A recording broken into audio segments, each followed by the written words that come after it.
Bueno, vamos a continuar entonces donde nos habíamos quedado. Recuerden que estamos estudiando sensibilidad nociceptora o sensibilidad nocireceptora o sensibilidad al dolor. ¿Tá? Ya hemos visto las vías que me transportaban o me conducían este dolor hacia la corteza sensitiva. Recuerden que en el caso del dolor rápido era la vía o los haces espinotalámicos laterales o neoespinotalámicos, y si era dolor lento, eran los haces o el fascículo espinotalámico anterior o paleoespinotalámico. Habíamos visto también clasificado los tipos de dolor que íbamos a tener, ¿tá? Y nos habíamos quedado en este punto, es decir, ¿qué características va a tener el dolor? Recuerden que estas características son las que ustedes pueden evaluar en el paciente para tratar de localizar qué tipo de dolor tiene y, bueno, encontrar la causa de su dolor. Entonces, esta mnemotecnia que yo les muestro acá, también la habíamos visto, por ejemplo, para infarto, ¿tá? Para evaluar entonces las características del dolor en el paciente, nos podemos acordar de esta mnemotecnia que era Alicia. Es decir, vamos a evaluar la aparición, la localización, la intensidad, el carácter, la irradiación y la posición antálgica que va a tener este dolor. ¿Tá? Así que fíjense, cada una de las letras de la palabra Alicia me va a indicar qué es lo que podemos evaluar en el paciente. Por ejemplo, en el caso de la aparición, le vamos a preguntar al paciente qué es lo que estaba haciendo cuando comenzó este dolor. ¿Tá? Por ejemplo, le vamos a preguntar al paciente, supongamos que el paciente, a ver, ahí está. Supongamos que el paciente les dice, doctor, usted sabe que yo estaba caminando y de repente me empezó a doler. ¿Está? En ese caso, el dolor va a tener una aparición súbita. Ahora, si el paciente les dice, doctor, el dolor comenzó como una molestia, pero con el pasar de los días fue aumentando de intensidad. Bueno, ahí va a ser un dolor, por ejemplo, más progresivo. ¿Ah? Eso ustedes le van a consultar al paciente qué estaba haciendo o cuándo, en qué momento apareció el dolor. Entonces puede ser una aparición rápida o insidiosa, de repente le comenzó a doler algún lugar del cuerpo al paciente, o puede ser una aparición lenta o progresiva. Comenzó como una pequeña molestia y fue aumentando de intensidad. ¿Está? Sí. Suele pasar, no te preocupes, Seba. Entonces, pasa que neuro es un poco choto, pero bueno. La segunda característica del dolor entonces es la localización. Obviamente le van a preguntar, le van a pedir al paciente que trate de señalarles dónde les duele. ¿Tá? Hay veces, como les dije, el dolor puede estar bien delimitado. El paciente le dice, doctor, me duele el dedo índice de la mano derecha. Bueno, pero hay veces que el paciente le dice, bueno, sé que me duele por acá, en el abdomen, pero no especifica dónde. Bueno, eso también puede pasar. Así que eso sería entonces en cuanto a la localización. En cuanto a la intensidad del dolor, van a tener que colocar una puntuación del 1 al 10. ¿Ah? ¿Qué es lo que le pueden pedir al paciente? Le van a decir, bueno, si usted tuviera que poner una nota al dolor que está sintiendo, el 1 o el 0 significa que no siente ningún tipo de dolor, y el 10 es el dolor más insoportable que alguna vez tuvo en la vida. ¿Qué nota le pondría al dolor? Tengan en cuenta que si el paciente a lo mejor no sabe leer y escribir, que puede pasar, no le van a hablar de números. En ese caso le van a decir, bueno, usted me diría que le duele nada, que le duele más o menos, que le duele mucho, ¿tá? O si no, hay algunos carteles que vienen con caritas. ¿tá? La carita feliz, por ejemplo, es que al paciente no le duele nada, y una cara llorando es que le duele mucho. Así que le van a pedir al paciente que señale cómo se siente en ese momento, de acuerdo a las caritas que él ve ahí en la imagen. Bueno, van a buscar la manera de colocar una nota, digamos, al dolor que el paciente tiene. Por ejemplo, en el infarto dijimos que el paciente tenía un dolor de 8 en 10 o de 9 sobre 10, o sea, como que le dolía bastante, ¿no es cierto? En cuanto al carácter, le van a pedir al paciente que les diga qué siente cuando está teniendo ese dolor, qué características tiene ese dolor. Por ejemplo, en el caso del paciente que estaba teniendo un infarto, le decía, doctor, siento como si una mano me estuviera estrujando, me estuviera apretando el corazón. Bueno, sería un dolor opresivo. Siento como si me estuvieran pinchando. Bueno, sería un dolor pulsante. Por ejemplo, en el caso cuando vimos acidez o cuando vimos gastritis, úlcera péptica, el paciente sentía como una acidez, es decir, un dolor de tipo quemante. Puede ser que el paciente les diga, doctor, me siento como un dolor tipo un retorcijón, como un dolor que va y que viene. Bueno, ese sería, por ejemplo, un dolor tipo cólico. Puede ser que el paciente les diga, siento que hay como un dolor que me atraviesa todo el cuerpo. ¿Ah? Sería un dolor transfixiante, por ejemplo. Obviamente el paciente no lo va a describir con estas palabras, pero ustedes, de acuerdo a lo que el paciente relata, van a colocar entonces una característica. En cuanto a la irradiación, le van a preguntar al paciente si el dolor que siente está solo localizado en un lugar o se va desplazando hacia otros lugares. Eso sería la irradiación. Por ejemplo, en el dolor del infarto, ¿ah? El paciente no solo tiene dolor precordial, sino que se irradia, se propaga hacia el brazo izquierdo, la mano izquierda y el cuello y la mandíbula del lado izquierdo, por ejemplo. Supongamos que el paciente tenga una pancreatitis. En la pancreatitis el paciente siente que el dolor se le va hacia la espalda, por ejemplo, ¿tá? Para que tengan una idea. Finalmente, tienen que evaluar la posición antálgica en el paciente, es decir, le van a preguntar al paciente si el dolor mejora o empeora cuando se coloca en alguna posición determinada. ¿Tá? Por ejemplo, los pacientes que tienen un dolor por un derrame pleural, por ejemplo, si el paciente tiene el derrame pleural del lado derecho, si se acuesta hacia el otro lado, el decúbito lateral izquierdo, por ejemplo, mejora un poquito el dolor. ¿Ah? Por ejemplo, si el paciente, les puede decir, ¿se acuerdan cuando tenía angina de pecho, cuando vimos en cardio? El paciente le dice, bueno, cuando yo me quedo quieto, cuando no camino, me para el dolor.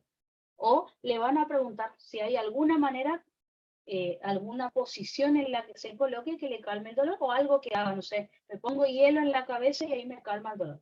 Eso le van a consultar y lo van a colocar entonces en posición antálgica. ¿Tá? Y después eso, ya van a ver ahora a partir del cuarto año, que eso lo van a colocar en la historia clínica. ¿Tá? Por ejemplo, si el paciente vino con, como ya vimos en cardio, vino con un infarto. Paciente, vamos a suponer, paciente de sexo masculino, de 50 años de edad, que concurre a la guardia por presentar un dolor precordial de aparición súbita, de intensidad de 8 en 10, de tipo opresivo, que se irradia al brazo izquierdo, a la mandíbula y al cuello del lado izquierdo y que no cede con ninguna posición. Por ejemplo, ¿ven? Ahí, eso, obviamente, con la práctica ustedes van a aprender a hacer un relato de lo que le está pasando al paciente.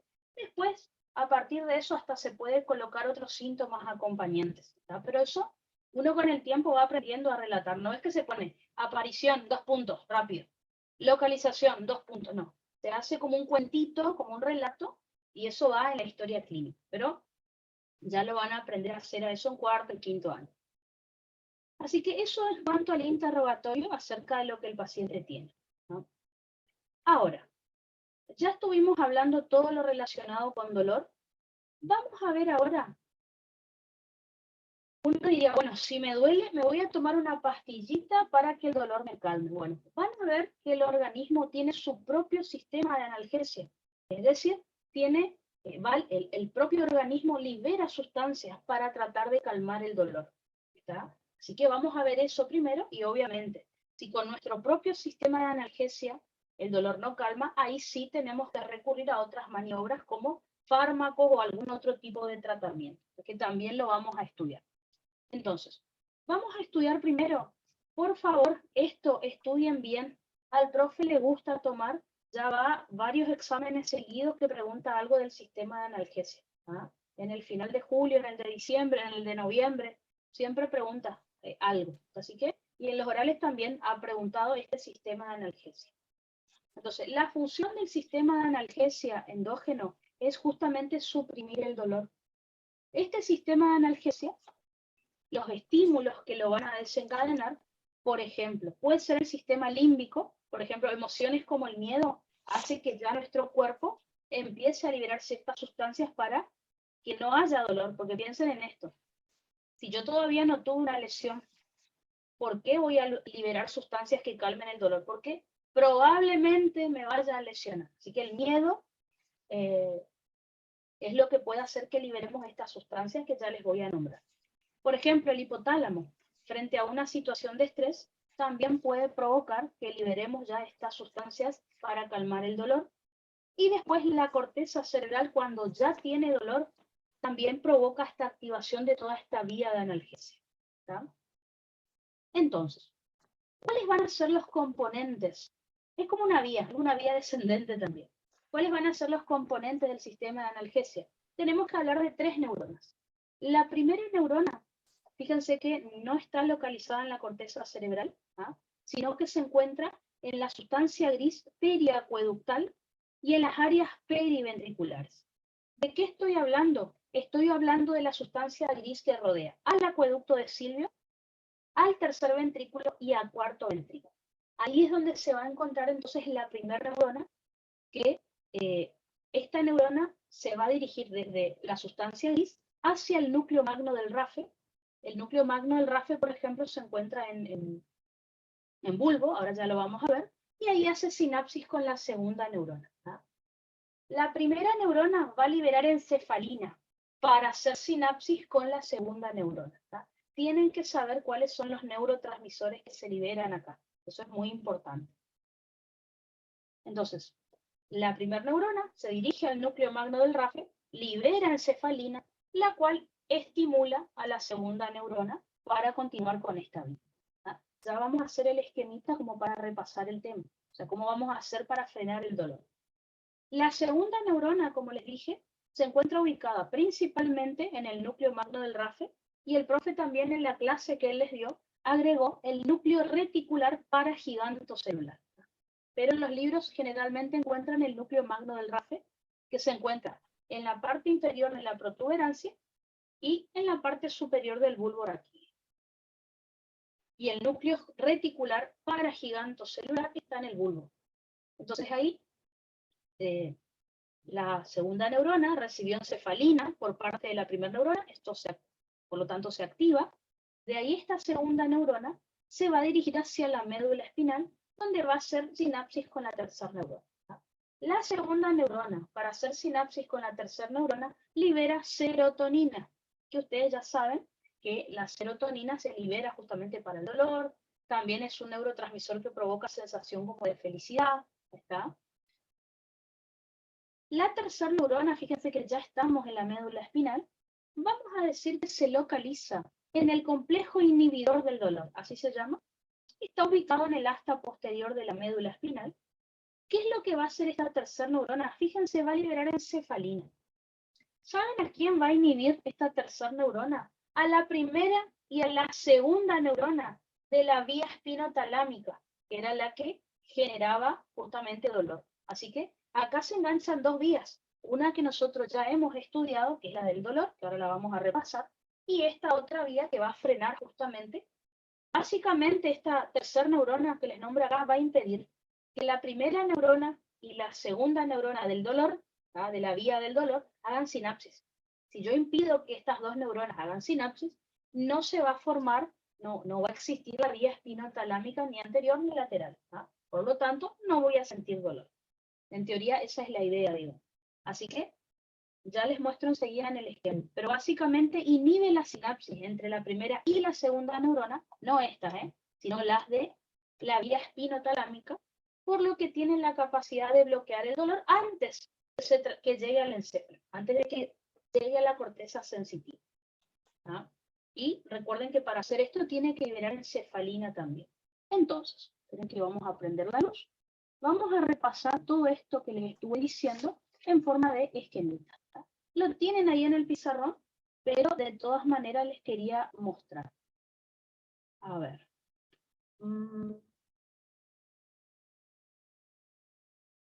Perfecto. Bueno, entonces, vamos a tener entonces nuestro sistema de analgesia endógeno y tenemos que pensar en 3 estructuras nomás. Ya saben que yo lo único que sé dibujar es médula, lo demás no sé dibujar nada.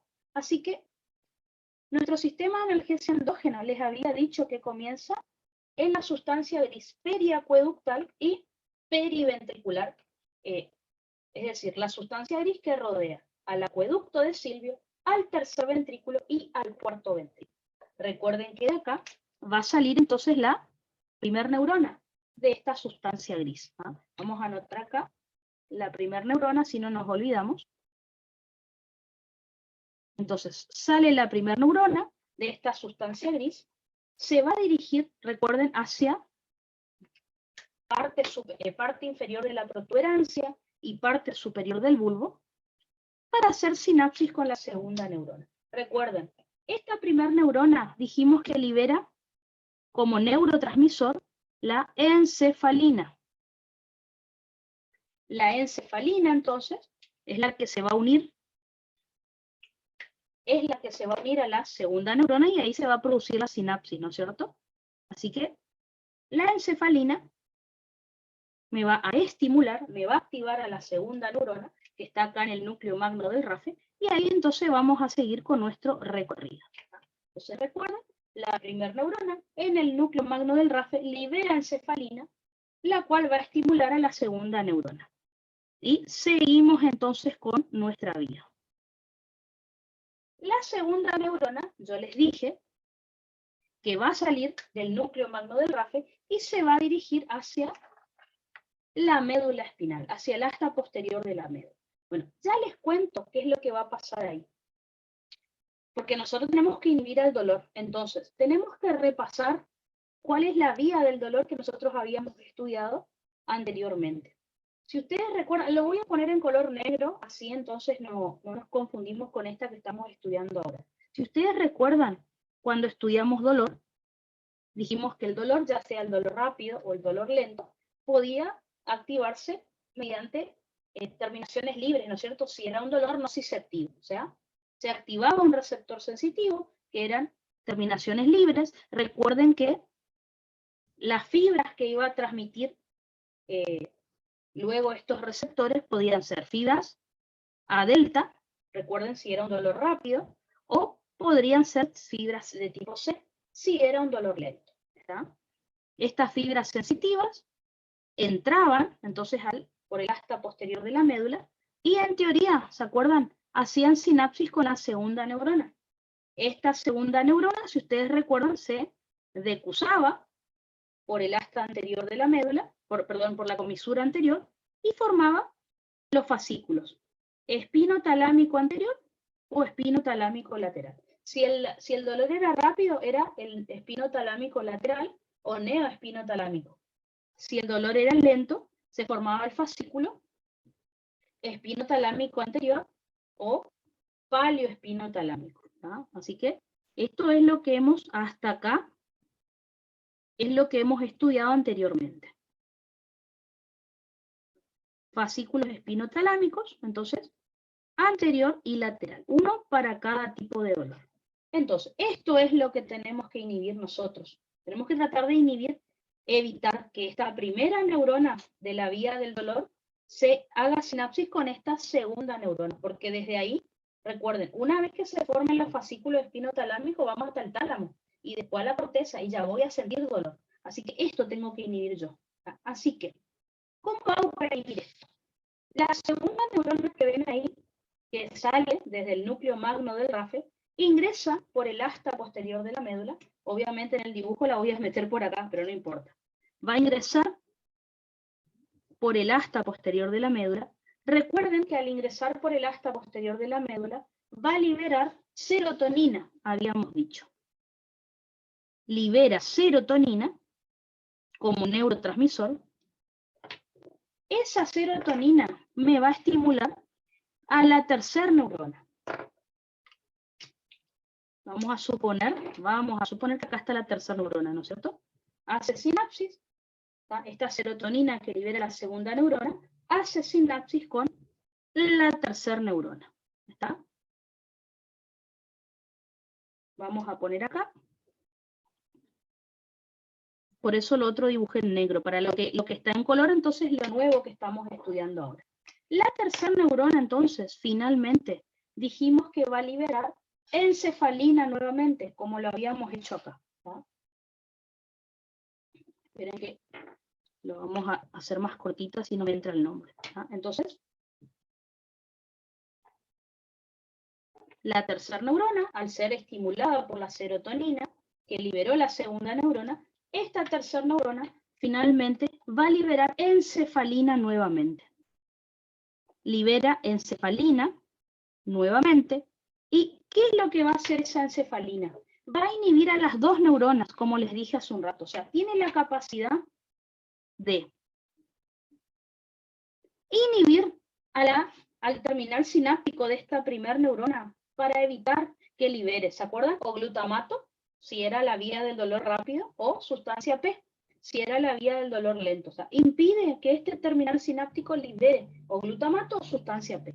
Y también inhibe a esta neurona postsináptica, evita que la neurona tenga potencial de acción y por lo tanto no va a poder ascender ese impulso nervioso por los fascículos espinotalámico anterior y lateral. O sea, la encefalina tiene la capacidad de hacer inhibición de la membrana presináptica e inhibición de la membrana postsináptica. Evita que se libere los neurotransmisores del dolor, o sea, glutamato o sustancia P, y evita que se active, que haya potencial de acción en esta segunda neurona, y no va a haber fascículo espinotalámico anterior y lateral activado. Por lo tanto, se supone que no vamos a sentir dolor. Así que, ahora que está completo el dibujito, volvemos a repasar todo. El profe es un tema que pregunta mucho en los orales, le gusta mucho preguntar, así que ténganlo en cuenta. Así que el sistema de analgesia, la primera neurona está en la sustancia gris periacueductal y periventricular. Desciende esta primera neurona hasta el núcleo magno del rafe, donde al liberar encefalina estimula una segunda neurona. La segunda neurona desciende hasta la médula espinal, donde libera serotonina para estimular, para hacer sinapsis con esta tercera neurona. La tercera neurona finalmente libera encefalina. La encefalina tiene la capacidad de inhibir de manera pre- y postsináptica a las neuronas de las vías del dolor.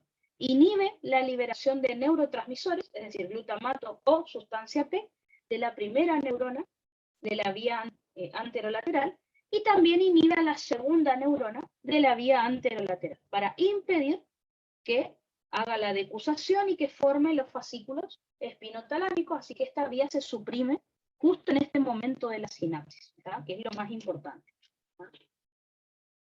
En esta zona entonces donde se produce la inhibición, y por eso se supone que el paciente no va a tener dolor. Así que, tema importante, lo tienen ahí en el pizarrón, pero les quería contar, porque si esto no funciona, vamos a tener que recurrir a fármacos, y esos son los que el profe habló mucho en su clase. Los tipos de fármacos que le podemos dar a un paciente para calmar su dolor. Así que, miren que apago un ratito menos. Perfecto, entonces. Así que tenemos esto. Como les dije, hablamos recién de manera explicada, escrita, digamos, lo del sistema de analgesia, y ahí tienen el esquemita que les puse recién como para repasar. ¿Ven? La primera neurona, que va desde la sustancia gris hacia el núcleo magno del rafe, libera encefalina, hace sinapsis con la segunda va hacia médula, libera serotonina y hace sinapsis con la tercera neurona libera encefalina, la cual inhibe a la primera y a la segunda neurona de la vía espinotalámica. Recuerden que acá yo les hablo de las vías espinotalámicas en general, pero acuérdense que era por separado, ¿se acuerdan? Cuando vimos el dolor rápido, el fascículo era el espinotalámico lateral, y si el dolor era lento, espinotalámico anterior. Simplemente ahora les mostré que puedo inhibir el dolor en su conjunto. Y que esto, téngalo muy en cuenta, porque es pregunta de examen. Ahora, si ustedes se fijan acá, las sustancias que yo les estoy nombrando, las llamamos opioides. Esto es pregunta de bolillero también, así que nos viene re al pelo porque el profe igual lo dio en clase, pero es pregunta de bolillero. Pregunta del sistema de analgesia y el sistema de opioides, dice así.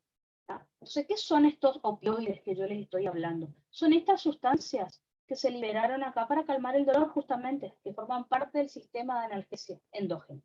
Entonces, ¿qué son los opioides endógenos? Son sustancias químicas que se unen a receptores opioides justamente. Los receptores opioides se llaman así porque también tienen afinidad por la morfina. Así que imagínense que estas sustancias que les estoy nombrando se unen a receptores, por ejemplo, la encefalina, liberada por la primera neurona, se une a un receptor opioide, ubicada en la segunda neurona. ¿Tá? Los receptores opioides, se los llamó así porque tienen afinidad por la morfina, como les dije.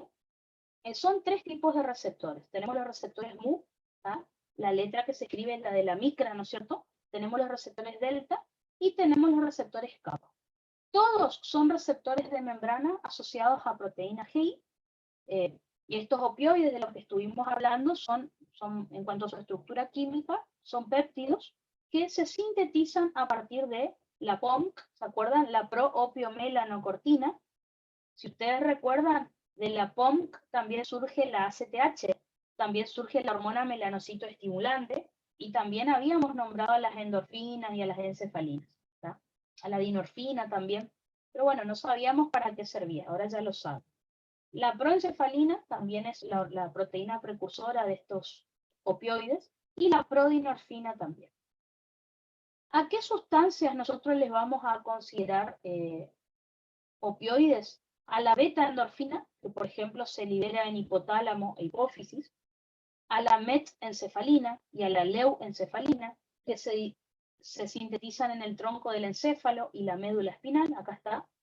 ¿Ah? Cuando puse encefalina acá, pueden ser, según su estructura química, metencefalina o leuencefalina, porque depende de qué aminoácidos la forman, si es metionina o si es leucina, pero bueno, no importa, olvídense, ¿ah? Son encefalinas. Y después tenemos la dinorfina, que es liberada también por hipotálamo e hipófisis. En el caso de la serotonina, no es un péptido opioide, pero también forma parte del sistema de analgesia, ¿no es cierto? La serotonina es un neurotransmisor nada más, pero bueno, forma parte del sistema de analgesia.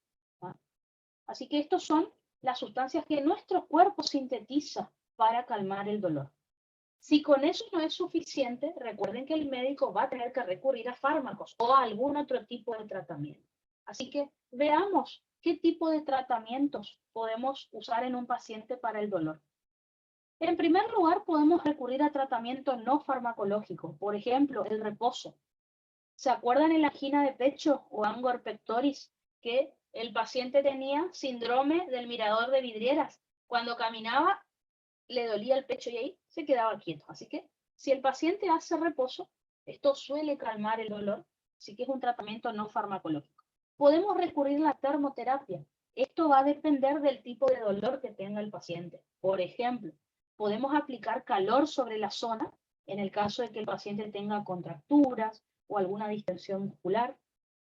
Podemos aplicar frío si el paciente tiene un proceso inflamatorio. ¿Tá? Se usa mucho, ¿se acuerdan esto? Para las lesiones musculares, los esguinces, los desgarros musculares. Bueno, dependiendo qué lesión se aplica frío o calor. Por eso no hay que aplicar, uy, me duele hielo. Depende de la lesión. ¿Tá? A veces necesitamos calor. Puede ser un masaje. ¿Ah? El masaje, por ejemplo, se utiliza para el dolor articular, para el dolor muscular, para las contracturas también. Puede ser, por ejemplo, electroestimulación. Estoy hablando de los electrodos. ¿Ah? Los electrodos se utilizan también para cuando una persona tiene molestias musculares, sobre todo. Podemos recurrir al ultrasonido o, por ejemplo, a la acupuntura. ¿Tá? La acupuntura hoy en día se está utilizando cada vez más, porque recuerden que cada pinchazo, un estímulo doloroso, va a hacer que el propio organismo libere estos péptidos opioides para calmar el dolor. Así que, dependiendo en ciertos puntos donde se pincha, digamos, al paciente, el propio cuerpo libera sustancias naturales, digamos, que son los péptidos opioides. ¿Ah? Eso sería el tratamiento no farmacológico. Y finalmente vamos a recurrir al tratamiento farmacológico. Esta clasificación que ven acá es la que el profe les dejó en clase. Entonces, generalmente yo hablaba de fármacos nomás, pero decidí, bueno, puse tal cual el profe lo dio en su clase, cosa de que lo digan como él quiere. En cuanto al tratamiento farmacológico, podemos recurrir, dependiendo del tipo de dolor del paciente, vamos a ver a qué fármacos vamos a recurrir. Vamos a tener fármacos de primer, de segundo y de tercer nivel. En cuanto a los fármacos de primer nivel, este es el que tomamos todos a veces sin prescripción médica, tenemos los AINES, es decir, los antiinflamatorios no esteroides. Estoy hablando de la aspirina, es decir, el ácido acetilsalicílico, el diclofenaco, el ibuprofeno, en Argentina más conocido como el Actron, pero hay otros también, el ketorolac, el meloxicam, el naproxeno. Hay diferentes tipos de antiinflamatorios no esteroides. Por ejemplo, fíjense que estos fármacos se utilizan para el dolor nociceptivo. Recuerden que el dolor nociceptivo es aquel que se originó por estimulación de receptores sensitivos. Generalmente para el dolor inflamatorio sirve mucho, pero, por ejemplo, habíamos dicho, para un dolor neuropático, digamos que no me va a servir, y menos para uno psicógeno. ¿Cuál es el mecanismo de acción de estos fármacos? Pensé que bajé el volumen. Ahí está. El mecanismo de acción entonces de estos fármacos va a ser el mismo que vimos que la aspirina realiza en hemostasia. Recuerden que la aspirina lo que hace es inhibir a la ciclooxigenasa. Si nosotros inhibimos a la ciclooxigenasa, disminuye la síntesis de prostaglandinas y leucotrienos. Recuerden, en hemostasia, al inhibir a la ciclooxigenasa no se sintetizaba tromboxano, y por lo tanto, por eso era un antiagregante la aspirina. En este caso, ¿por qué es un antiinflamatorio, por ejemplo? ¿Por qué disminuye el dolor? Porque al inhibir la síntesis de prostaglandinas y leucotrienos, disminuye la aparición del dolor. Yo les había contado cuando comenzó la clase de dolor que justamente el dolor podía aparecer por prostaglandinas o por sustancias que el propio cuerpo liberaba. A ver si lo vimos en esta clase o no. Fíjense, acá está. ¿Qué estímulos pueden producir dolor? Sustancias químicas, dijimos, como ácidos, histamina, bradicinina, leucotrienos, prostaglandinas, si quieren pueden agregar acá, pero los leucotrienos están. Entonces, si nosotros inhibimos a la ciclooxigenasa, no se sintetizan tantas prostaglandinas y leucotrienos y no va a haber tanto dolor, porque al no estar estas sustancias, no van a estimular tanto a las terminaciones libres. Si con eso no es suficiente, vamos a recurrir a los fármacos de segundo nivel. Los fármacos de segundo nivel se denominan opioides menores. Acá tenemos drogas como la codeína, la dihidrocodeína, el tramadol. No son tan fuertes como los de tercer nivel, pero ya tengan en cuenta acá que a partir de acá estas drogas pueden llegar a generar adicción. Las de tercer nivel son las peores, pero ¿qué significa adicción en este caso? Que a medida que el paciente más tiempo consuma estas drogas, va a necesitar siempre mayor dosis para lograr el mismo efecto. ¿Por qué? El tema es que los receptores opioides se van adaptando, se van acostumbrando a estas drogas. Entonces necesito a veces más dosis para generar el mismo efecto que lo generaba antes con una menor dosis. Capaz que el paciente empieza tomando un cuarto de estas pastillitas y después tiene que tomar una pastilla, porque con un cuarto ya no le calma el dolor, por ejemplo. Y eso se convierte en una adicción. En cuanto al mecanismo de acción de estos opioides menores, son agonistas del receptor opioide. ¿Qué quiere decir esto? Estimulan a los receptores opioides, a los receptores de encefalina, a los receptores de serotonina. Y por lo tanto, estimula el sistema de analgesia para frenar el dolor. O sea, estimula a los receptores donde tendría que actuar la encefalina, por ejemplo, puede actuar la droga esta y estimular a todas estas neuronas para frenar el dolor. Obviamente van a estimular mucho, de manera más potente que los endógenos naturales del cuerpo, los opioides endógenos del cuerpo.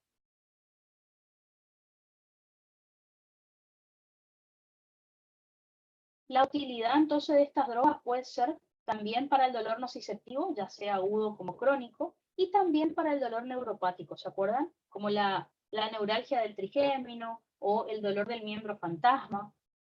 El problema, como les dije, es que generan adicción porque produce down regulation. Recuerden que esto ya lo vimos en endocrino. Down regulation o regulación en menos significaba que con el tiempo, como la droga está teniendo mucho efecto sobre las neuronas, empieza a disminuir la cantidad de receptores en las neuronas y también la afinidad del receptor por la droga. Así que Si hay down regulation, ¿qué significa? Que yo necesitaré luego más cantidad de droga para generar el mismo efecto, ¿no? Y por último, tenemos los fármacos de tercer nivel, son los opioides mayores. Estos son jodidos, hay que tener cuidado porque si se toman demasiada dosis rápidamente, el paciente puede morir. Estamos hablando de la morfina, ustedes saben que se usa como, sobre todo con sedantes o con dolores que el paciente a veces ya no va a calmar con nada. Por ejemplo, la buprenorfina, el fentanilo, que si se acuerdan, estuvo en los noticieros, se estuvo hablando mucho del tema por la cocaína que ven. No sé si se enteraron de esa noticia en los noticieros, que muchas personas murieron por cocaína que consumían que estaba, se ve que adulterada con otra droga. Se pensaba que era fentanilo, pero se sabe ahora que es un derivado del fentanilo.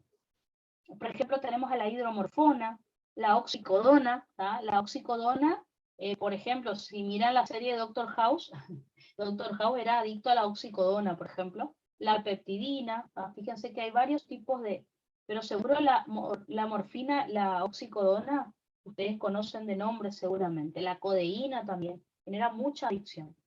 El mecanismo de acción de vuelta son agonistas de receptores opiáceos, es decir, producen estimulación competitiva del receptor opiáceo, por lo cual se estimula el sistema de analgesia y esto me frena un poco el dolor. Bueno, un poco no, bastante. La utilidad, por ejemplo, de estas drogas tan potentes es para dolores intensos por lesiones y trastornos funcionales de nervio periférico, por cáncer. Habrán visto seguramente en las películas o conocerán algún caso de personas que están en etapa terminal del cáncer, que están, lamentablemente hay que esperar que mueran nomás, entonces se le da calmante para que esa persona no sufra tanto. ¿Está? Puede ser también, se puede utilizar en dolores por afección del tálamo y del haz espinotalámico. Son dolores por ahí muy potentes, que por ahí son neuropáticos, no se activaron por estimulación de receptores sensitivos. Y de vuelta, generan mucha adicción, mucha más que los opioides menores. Así que, bueno, nosotros estamos acostumbrados generalmente, bueno, me duele la cabeza, me tomo un ibuprofeno, me tomo un Actron, por ejemplo, un diclofenac. Así que bueno, pero bueno, hay que tener en cuenta eso. Esto entonces el profe lo dio en su clase que les dejó él a fin de año, así que bueno, ténganlo en cuenta. Y esto, importantísimo, por favor estudien el sistema de analgesia, siempre pregunta, siempre. ¿Okay? Es como una vía más que hay que estudiar, digamos. ¿Ya? Entonces, prácticamente ya terminamos de estudiar todo lo que tenemos que saber de sensibilidad. ¿Ah? Estudiamos entonces sensibilidad mecanoreceptora, que esa era más difícil para mí, que es la sensibilidad táctil y la sensibilidad posicional. Estudiamos sensibilidad termorreceptora y estudiamos sensibilidad nociceptora. De cada uno de esos tipos de sensibilidad somática, recuerden, no vamos a estudiar lo especial, tienen que saber qué receptor se activa, qué estímulo activó ese receptor, qué receptor se activa, qué fibra sensitiva lleva el impulso nervioso, si es mielínica, amielínica, de qué tipo, por qué vía asciende ese tipo de estímulos, y después un poquito, fíjense que tienen que saber de la corteza sensitiva. ¿tá? Básicamente eso es lo que estuvimos estudiando, y en cuanto a dolor, ya sabemos, estudien además el sistema de analgesia. ¿tá? Hagan mucho hincapié en eso. La verdad que el sensitivo es... el profe toma bastantes cosas. Ahora, para terminar con este tema, veámoslo desde el punto de vista médico. Entonces, ustedes tienen un paciente al cual le tienen que hacer un examen neurológico. Entonces, así como en cardio, ustedes tenían que inspeccionar al paciente, tenían que ocultarlo, tenían que palparlo, bueno, acá vamos a ver cómo hacemos el examen físico neurológico de la sensibilidad. Cuando demos motor, les cuento cómo hacemos el examen físico del sistema motor. ¿tá? Ahí también les voy a mostrar maniobras. Por ejemplo, una de las cosas que podemos evaluar en el paciente es la exterocepción. La exterocepción no es otra cosa que la sensibilidad somática superficial. Por ejemplo, la sensibilidad táctil. ¿tá? La sensibilidad táctil, la sensibilidad térmica y la sensibilidad dolorosa. Todo eso se percibe en la piel. ¿tá? A eso le llamamos entonces exterocepción. Y después vamos a ver qué propiocepción es cuando evaluamos los tejidos más profundos, por ejemplo. Así que, ojo con estos nombres. He visto por ahí, o por ejemplo, pregunta de examen, por ejemplo. La sensibilidad a la presión se denomina opción A, varestesia, opción B, parognosia, opción C, parestesia, opción D, batiestesia. Esos nombres es lo que pregunta a veces, solo el nombre, habiendo cosas más difíciles, pero bueno, ténganlo en cuenta. Son como nombres raros que en cuarto en semiología los van a aprender igual, así que bueno, no les queda otra. Entonces, vamos a evaluar primero en el paciente la exterocepción, es decir, la sensibilidad somática que se detecta en la piel, la sensibilidad superficial. Vamos a tener tres tipos de exterocepción que podemos evaluar. La sensibilidad táctil, como les dije, la térmica y la dolorosa. ¿Cómo vamos a evaluar la sensibilidad táctil en el paciente? Tenemos que evaluar el tacto grueso o protopático y el tacto fino o epiglético.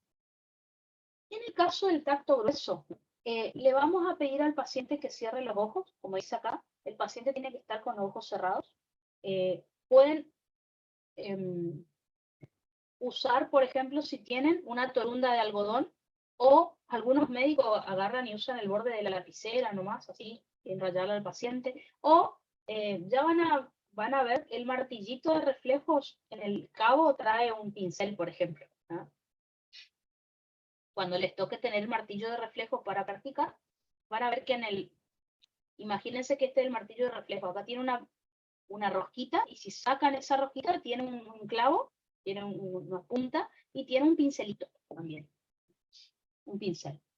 Así que bueno, le van a pedir entonces al paciente que cierre los ojos, y con un pincel o con una torunda de algodón le van a pasar suavemente por la piel, sin decirle al paciente dónde lo van a tocar, y le van a pedir al paciente que vaya respondiendo sí cuando sienta el dolor, o cada vez que es tocado que diga sí o tocado, o alguna frase. ¿Ah? Le dicen, bueno, usted vaya avisándome cuando siente que yo le estoy haciendo la maniobra. ¿Tá? Si está con los ojos cerrados, ahí estamos evaluando entonces esta sensibilidad, el tacto grueso o protopático, o también le podemos llamar topognosia, es lo mismo. ¿Ah? Estamos evaluando la topognosia y el tacto grueso o protopático.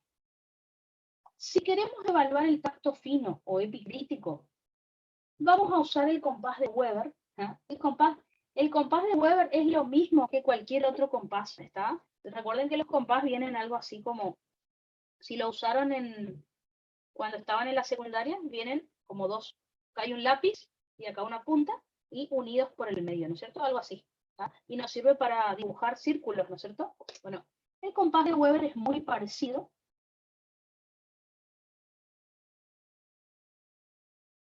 Entonces, mediante el compás de Weber, el cual tiene dos puntas romas, no es que de un lado tiene un lápiz, ambas se apoyan en un área cutánea dada y se van separando paulatinamente. ¿Tá? Y le van interrogando al paciente cuando percibe como distintos a ambos extremos, y ahí leen qué separación hay entre esas dos puntas. ¿Tá? Esto nos permite ver si el paciente tiene discriminación táctil, o también llamada somatognosia.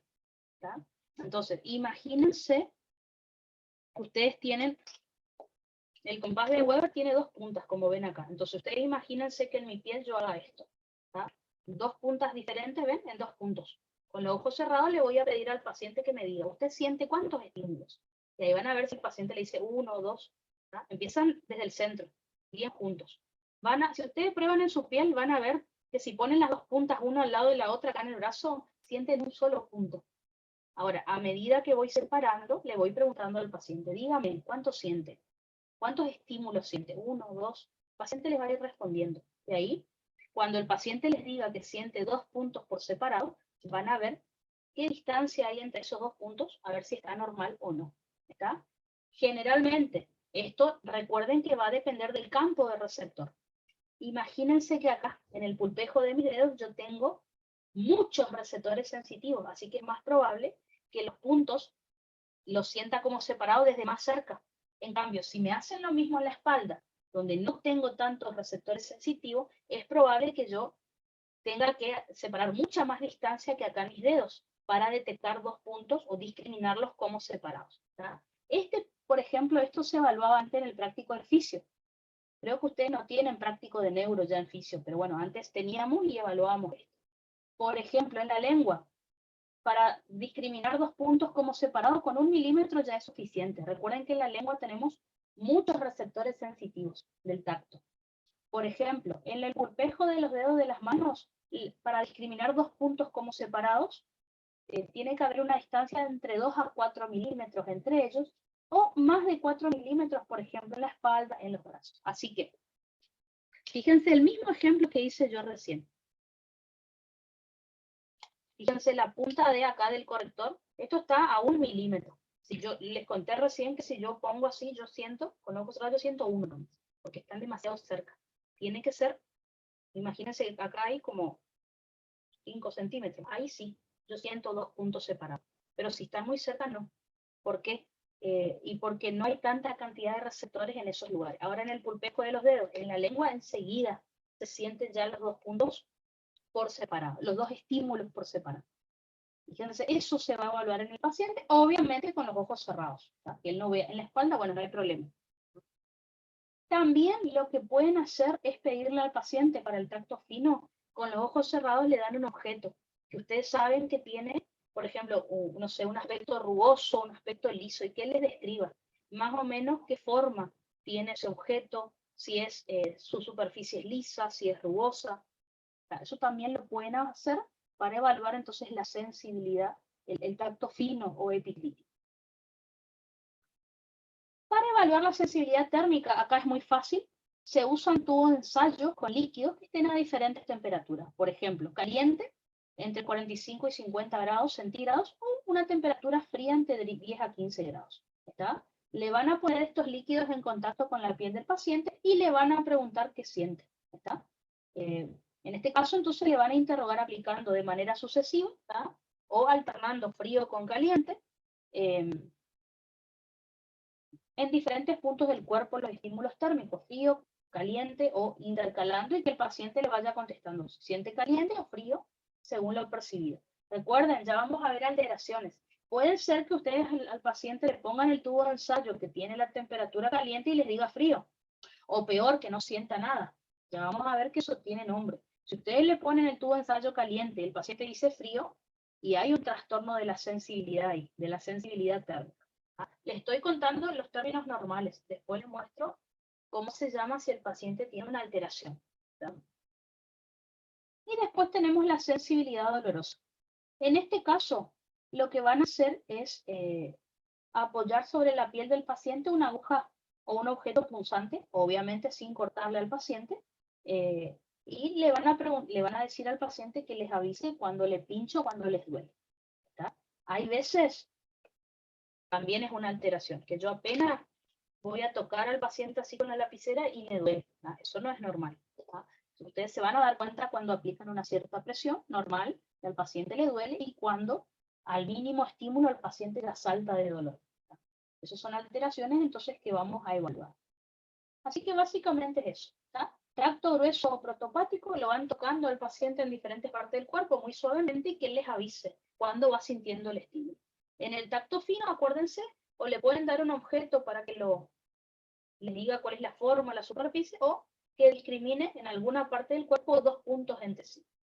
Sensibilidad térmica, aplicando calor o frío en diferentes partes del cuerpo del paciente y que él les diga lo que siente. Y sensibilidad dolorosa con un objeto puntiagudo, pincharle al paciente sin cortarle y que él les diga en qué momento les pincha o les duele. Con eso entonces están evaluando la exterocepción, o sea, la sensibilidad superficial, táctil, térmica y dolorosa.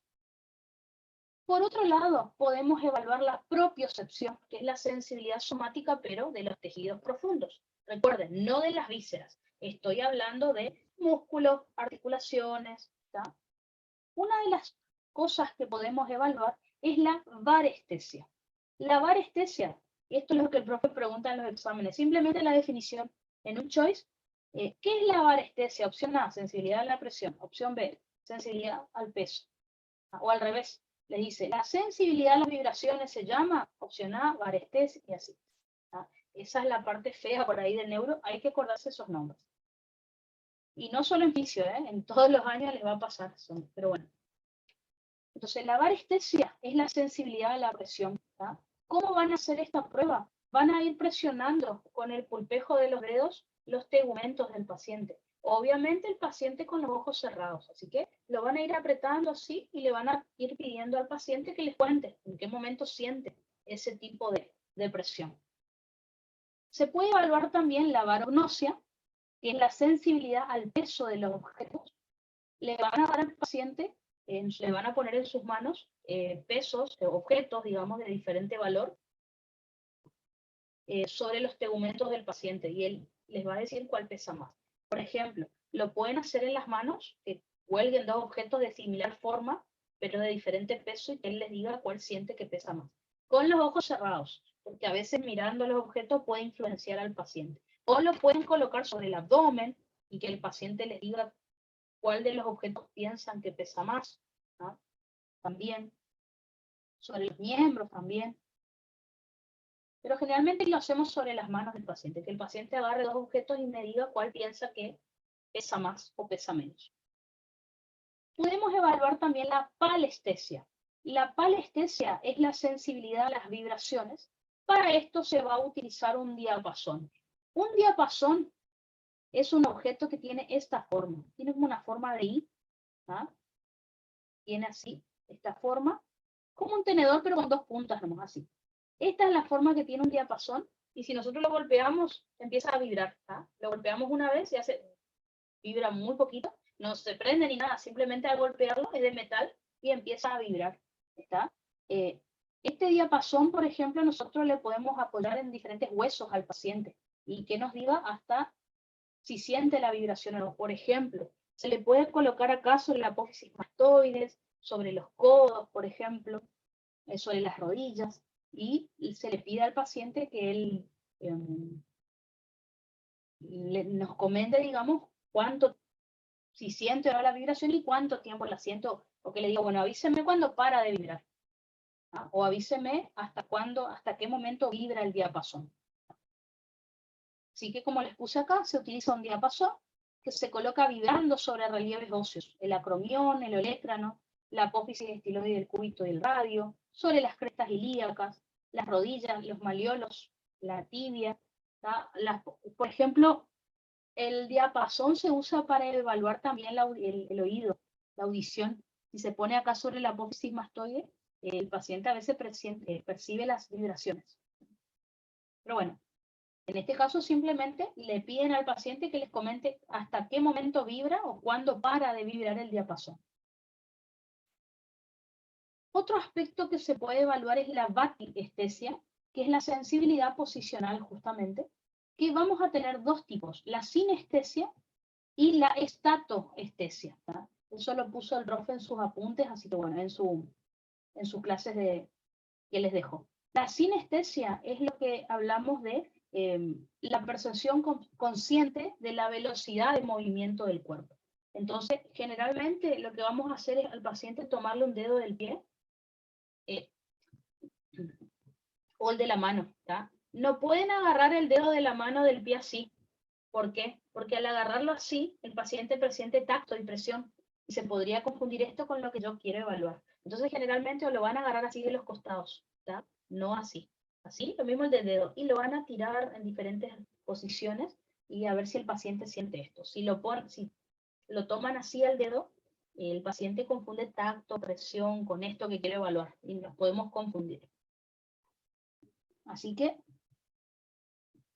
lo que vamos a hacer entonces es tomar un dedo del pie o uno de la mano o los costados, se le da movimiento y se le interroga al paciente. ¿Hacia dónde moví? Por ejemplo. Hacemos esto. ¿Tá? Recuerden que así no, hacemos esto. Bueno, que el paciente le diga hacia dónde movimos el dedo.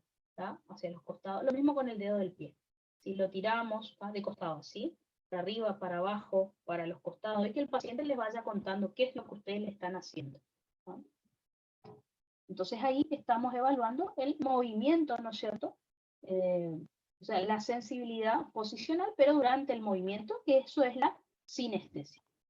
Por otro lado, vamos a tener la estatoestesia, que es, estato viene de estático, es la sensibilidad posicional estática.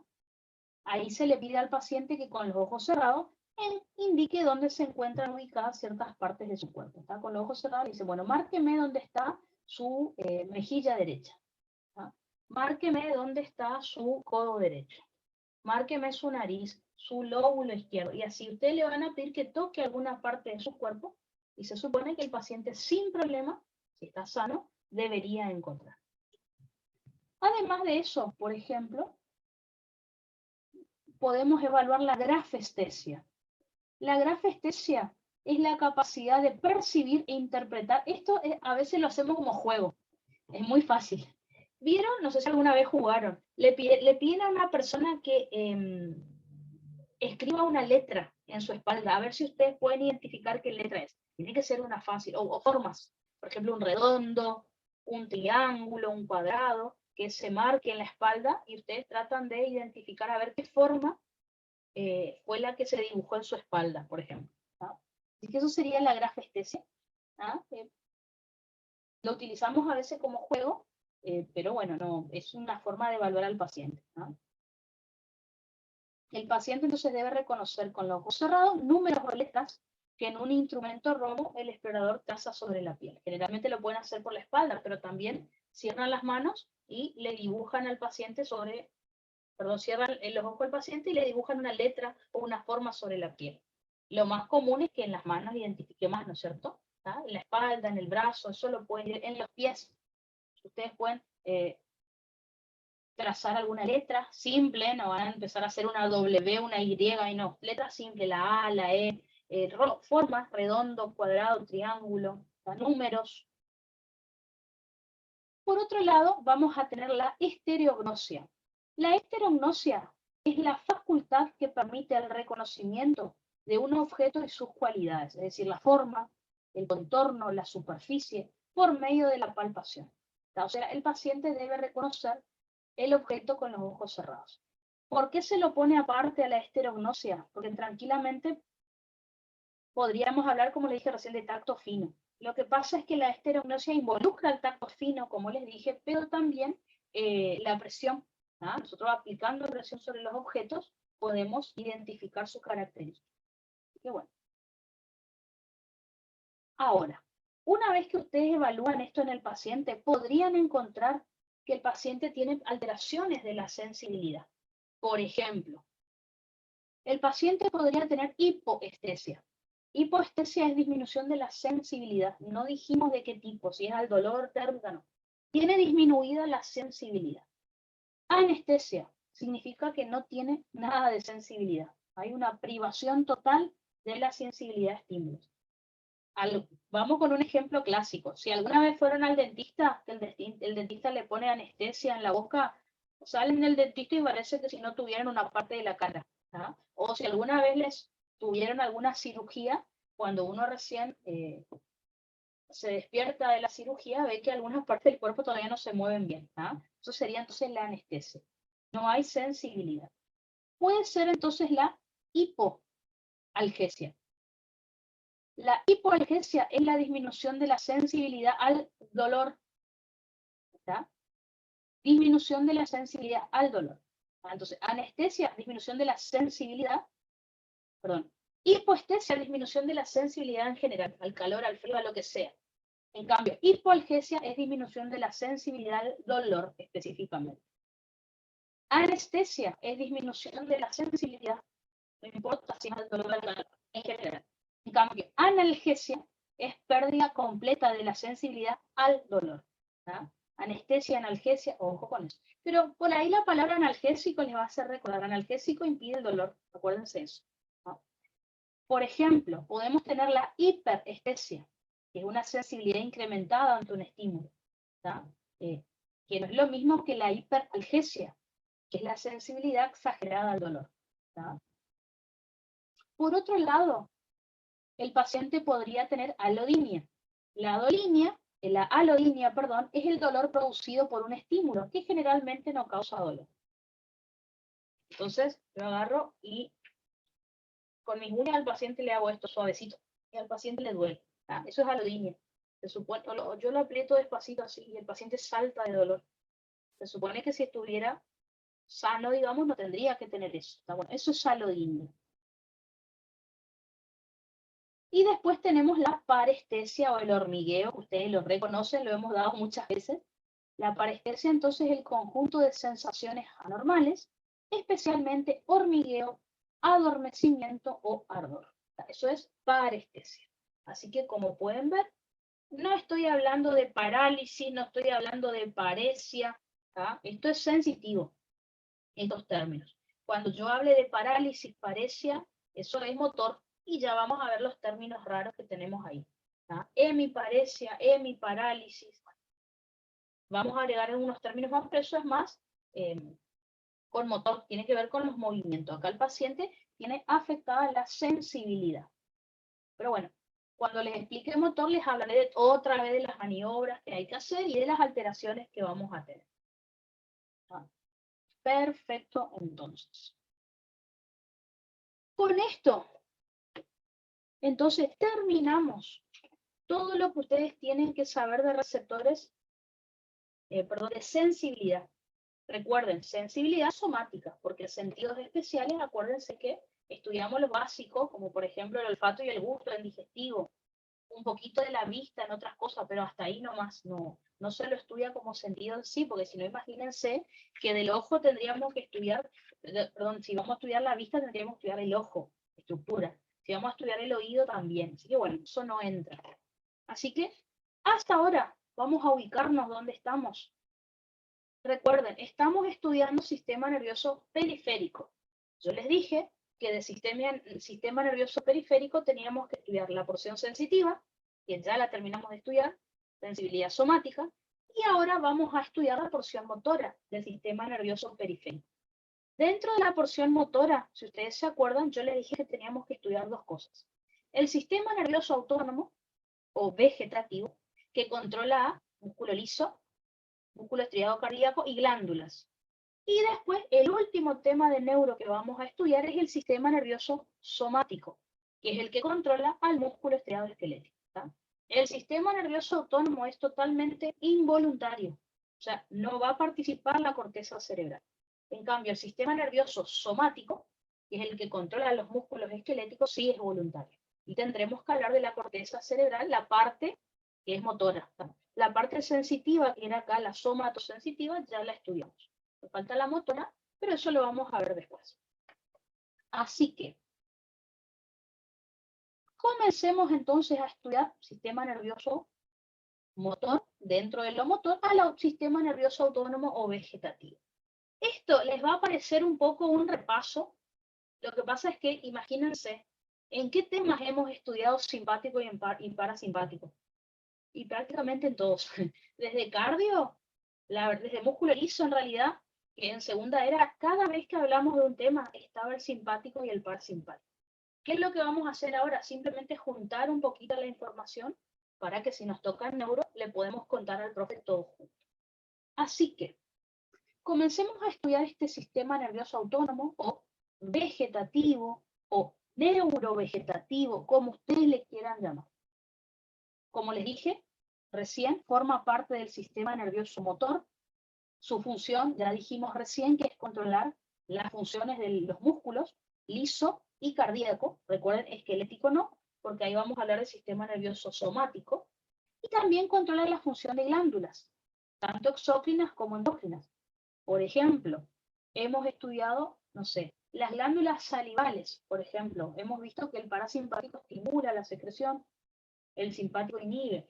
Glándulas endocrinas lo mismo. Hemos estudiado que algunas se estimulan, otras se inhiben por el sistema nervioso autónomo. ¿Dónde se va a originar este sistema nervioso autónomo así en general? Se va a originar en el tronco encefálico, ya sea bulbo o protuberancia, y una parte se va a originar en médula espinal, puede ser en la región dorsal o torácica, en la región lumbar y también en la región sacra. Dependiendo de si hablamos de simpático o parasimpático, bueno, va a ser lo que tenemos que explicar.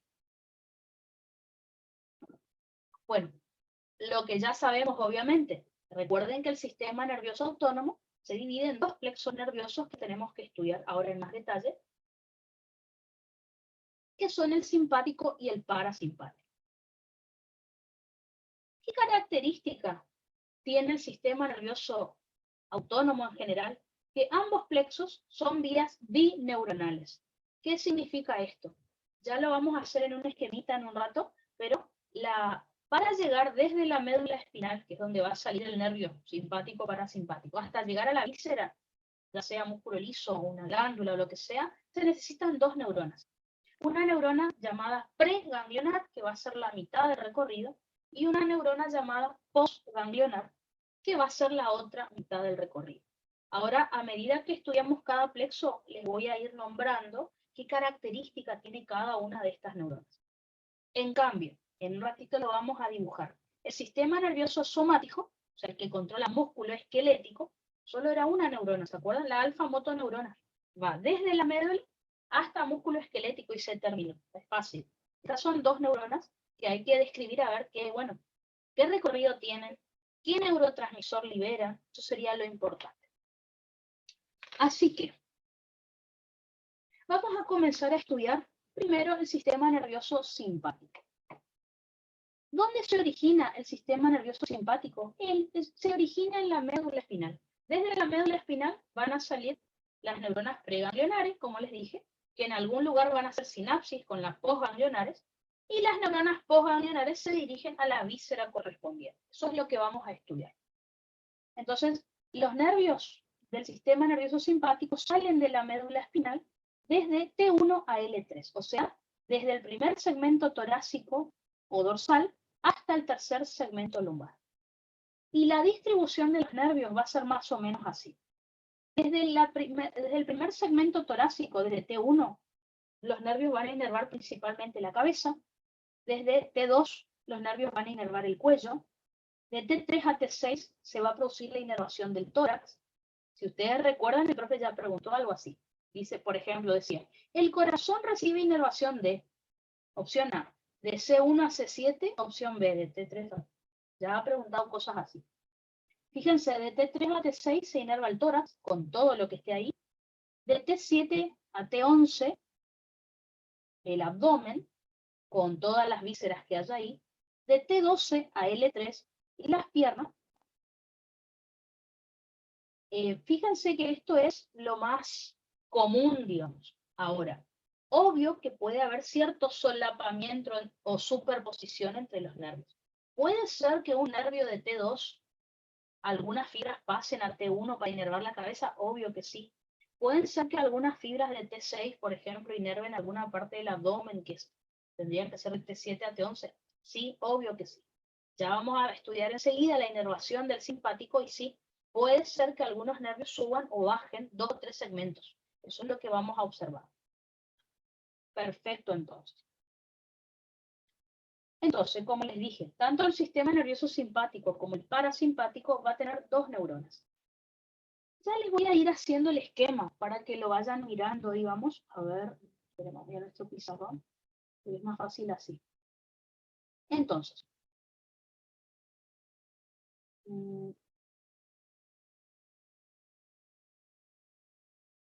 vamos a hacerlo primero a modo de esquemita. Lo primero que les quiero recordar antes de pasar al sistema nervioso autónomo es lo que más o menos ya sabemos por primera del sistema nervioso somático. Recuerden, el sistema nervioso somático es el que controla a músculo esquelético. Así que, si ustedes recuerdan, yo les dije que el sistema nervioso somático es mononeuronal. Hay una sola neurona que sale de la médula espinal. ¿Cuál va a ser esa neurona? Va a ser una alfa motoneurona, recuerden. Alfa motoneurona que sale del asta anterior de la médula espinal. Después recuerden que ahí tiene su terminal sináptico. Acuérdense que este terminal sináptico libera acetilcolina como neurotransmisor. Y acuérdense que esta acetilcolina se va a unir a una fibra, a un receptor, ubicado en una fibra de músculo estriado esquelético, ¿se acuerdan? ¿Ah? Así que acá está el receptor. La acetilcolina, entonces, liberada por la alfa motoneurona, ¿ah? Estamos hablando de placa neuromuscular, ¿no es cierto? Se une al receptor. ¿Qué tipo de receptor era este? ¿Se acuerdan?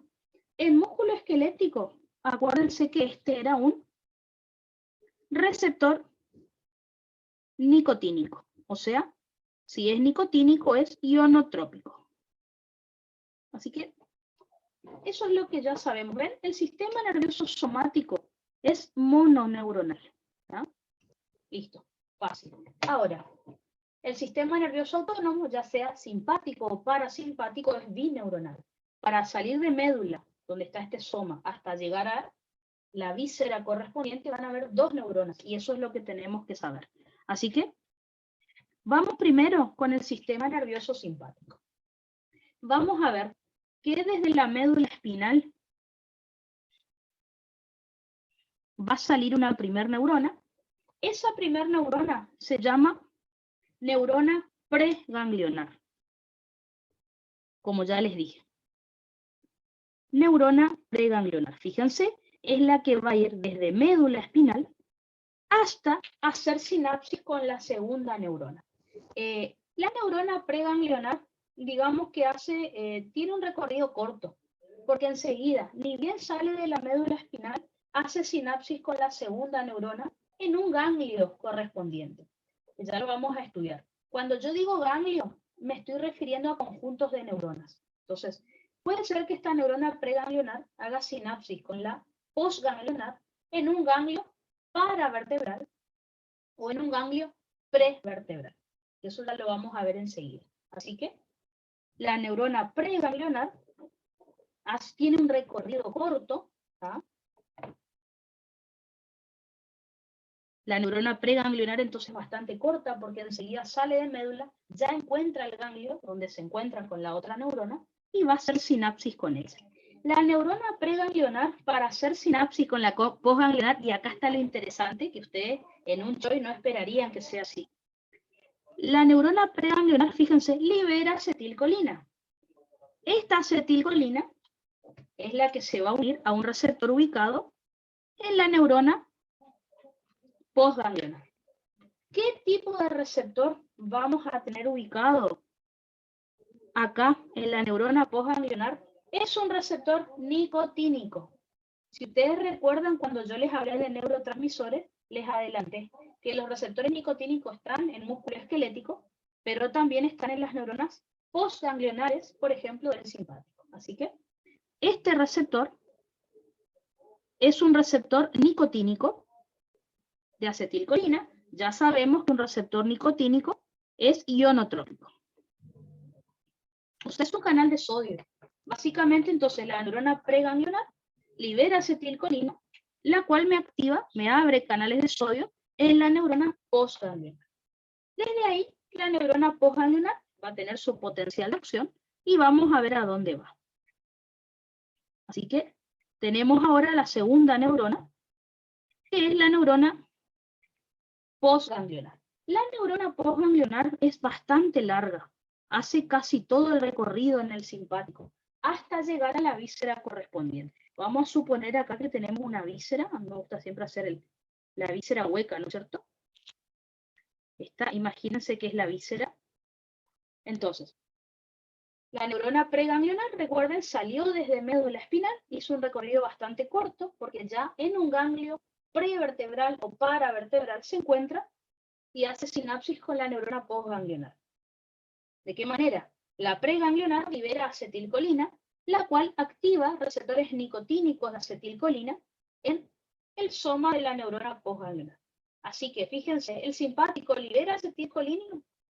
Hasta hace poco me hubieran dicho, no, ¿cómo va a liberar acetilcolina? El simpático libera noradrenalina. No. Ahora ya saben que el simpático libera acetilcolina. Tienen que aclarar, en el simpático, la neurona preganglionar sí libera acetilcolina. La postganglionar, ahí sí es otra historia. La neurona postganglionar, entonces, al hacer sinapsis con la preganglionar, hace un recorrido largo hasta llegar a la víscera correspondiente. Puede ser un músculo liso de una víscera, puede ser el corazón, puede ser una glándula, ya dijimos que puede ser cualquiera de esas cosas. Esta neurona postganglionar, acuérdense que va a llegar por la serosa, generalmente, de esta víscera. Por ahí dijimos que llegaba el sistema nervioso autónomo. Va a liberar, ahora sí, noradrenalina, y ustedes saben que la noradrenalina se une a receptores adrenérgicos para ejercer su mecanismo de acción. recuerden que los receptores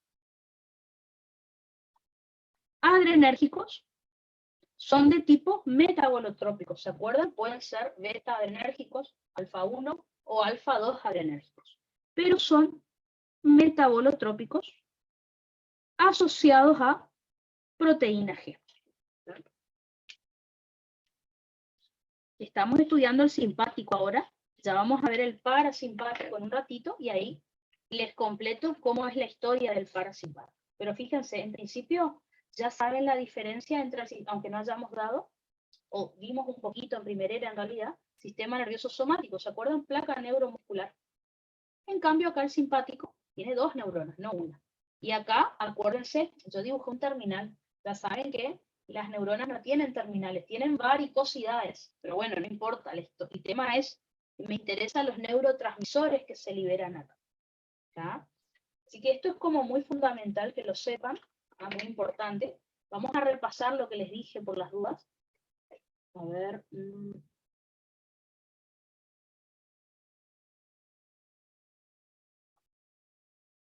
Entonces, como les decía, el sistema nervioso simpático está formado por 2 neuronas, que van desde la médula espinal hasta que llegamos a la víscera correspondiente.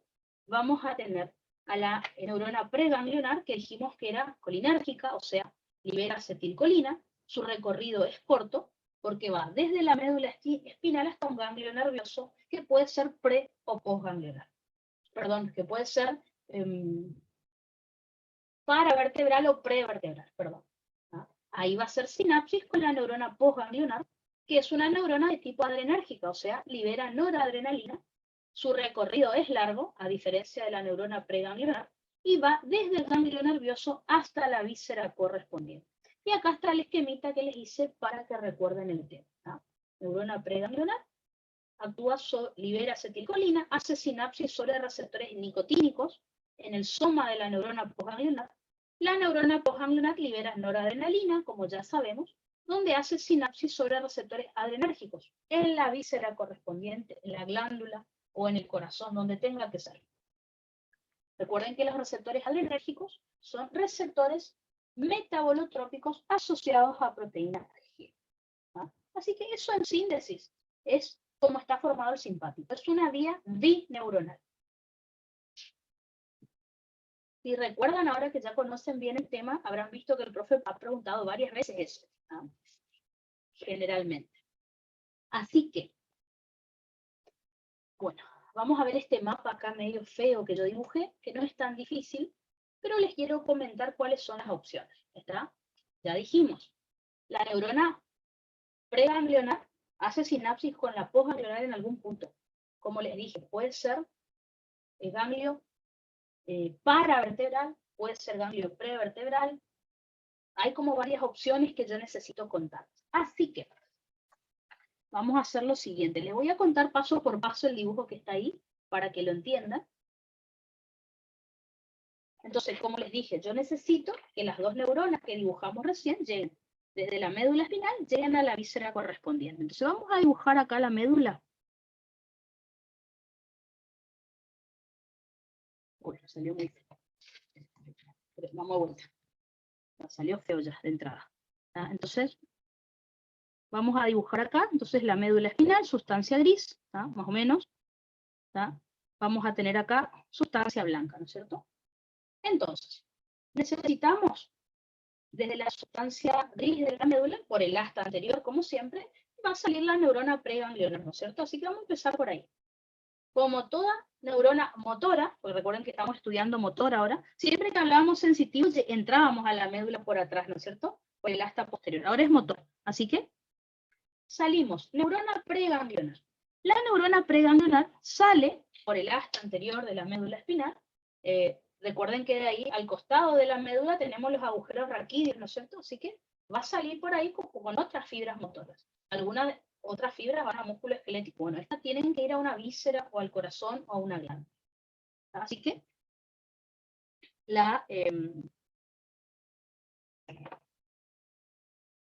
como les dije, la neurona preganglionar sale por el asta anterior de la médula espinal, sale por el agujero el conducto raquídeo. Y recuerden, al costado de la médula espinal, al costado de la columna vertebral, si ustedes recuerdan, a cada lado de la columna tenemos la cadena simpática paravertebral. ¿Está? ¿Qué sería la cadena simpática paravertebral? Si ustedes recuerdan, es un conjunto de ganglios que se encuentran comunicados por nervios, como si fuera un rosario, como si fueran las pelotitas de un rosario conectados por nervios. Así que, al costado, vamos a hacerlo más grande. A cada lado de la columna vertebral, entonces tenemos esta cadena simpática paravertebral. Vamos a suponer que acá, ¿no es cierto?, está la cadena simpática. Recuerden que estos están comunicados por haces de nervios, porque va a haber muchas fibras que van a subir y van a bajar por ahí. Así que esto sería los ganglios paravertebral. ¿Por qué se llaman paravertebrales? Y porque están al costado de la columna vertebral. Vamos a tener otros ganglios en el cuerpo que no son paravertebrales, son ganglios prevertebrales. Si ustedes recuerdan, son los que vimos en digestivo. Vimos algunos reflejos que salían del tubo digestivo, iban a ganglios prevertebrales y volvían a tubo digestivo. Bueno, eso ya lo vamos a ver en un ratito. Así que, vamos a ver las opciones del recorrido que puede hacer una neurona preganglionar. Vamos con la opción 1. Puede ser que la neurona preganglionar salga de la médula espinal y haga sinapsis con la segunda neurona, con la neurona postganglionar, en el segmento a la misma altura de por donde salió esa neurona. En el mismo segmento por donde salió la neurona, ahí va a ser sinapsis con la neurona postganglionar. Y como ya sabemos, la neurona postganglionar, imaginémonos que acá está la víscera, la neurona postganglionar, entonces ahí sale e inerva la víscera correspondiente. Así que esa sería la primera opción de lo que podemos hacer. Vamos a ponerle opción 1. Entonces, opción 1 es que la neurona preganglionar haga sinapsis con la neurona postganglionar en el ganglio paravertebral del mismo segmento. Por ejemplo, si esta neurona salió a la altura de T1, va a hacer sinapsis con el ganglio que está en T1. Si esta neurona salió a la altura del L2, va a hacer sinapsis con el ganglio que está a la altura de L2. Esa sería entonces una de las opciones. Recordemos que esta, que voy a dibujar siempre en morado, es la neurona postganglionar, que ya describimos hace un rato. Perfecto. Vamos con la segunda opción. Puede ser que la neurona preganglionar salga, como les mostré acá, por el agujero raquídeo, pero que no haga sinapsis en el mismo segmento, sino que suba o que baje por la cadena simpática y haga sinapsis en otro segmento. La neurona preganglionar puede subir o bajar hasta 3 segmentos de donde está. O sea, si yo estoy en T1, no puedo bajar hasta L2, no. Pero bueno, si estoy en T1, puedo bajar hasta T3, por ejemplo, y hacer sinapsis ahí. Por eso yo les dije, hay cierto solapamiento o superposición de nervios. La mayor parte de las neuronas preganglionares hacen sinapsis en el mismo segmento, en el ganglio del mismo segmento de donde habían salido. Pero algunas, por ejemplo, pueden subir o bajar y hacer sinapsis con la segunda neurona en unos segmentos más arriba o más abajo. Yo ahora le dibujé más arriba. Si quieren hacerlo para abajo, no hay problema. Se puede subir o bajar hasta 2 a 3 segmentos más o menos. Ahí hace sinapsis con la neurona postganglionar y esa neurona obviamente va a la víscera que corresponda. ¿Está? Así que esa sería la opción 2. Vamos de vuelta hasta ahora a lo que les voy a explicar. ¿En qué lugares la preganglionar puede hacer sinapsis con la neurona postganglionar? Opción 1. Puede hacer sinapsis en un ganglio paravertebral del mismo segmento.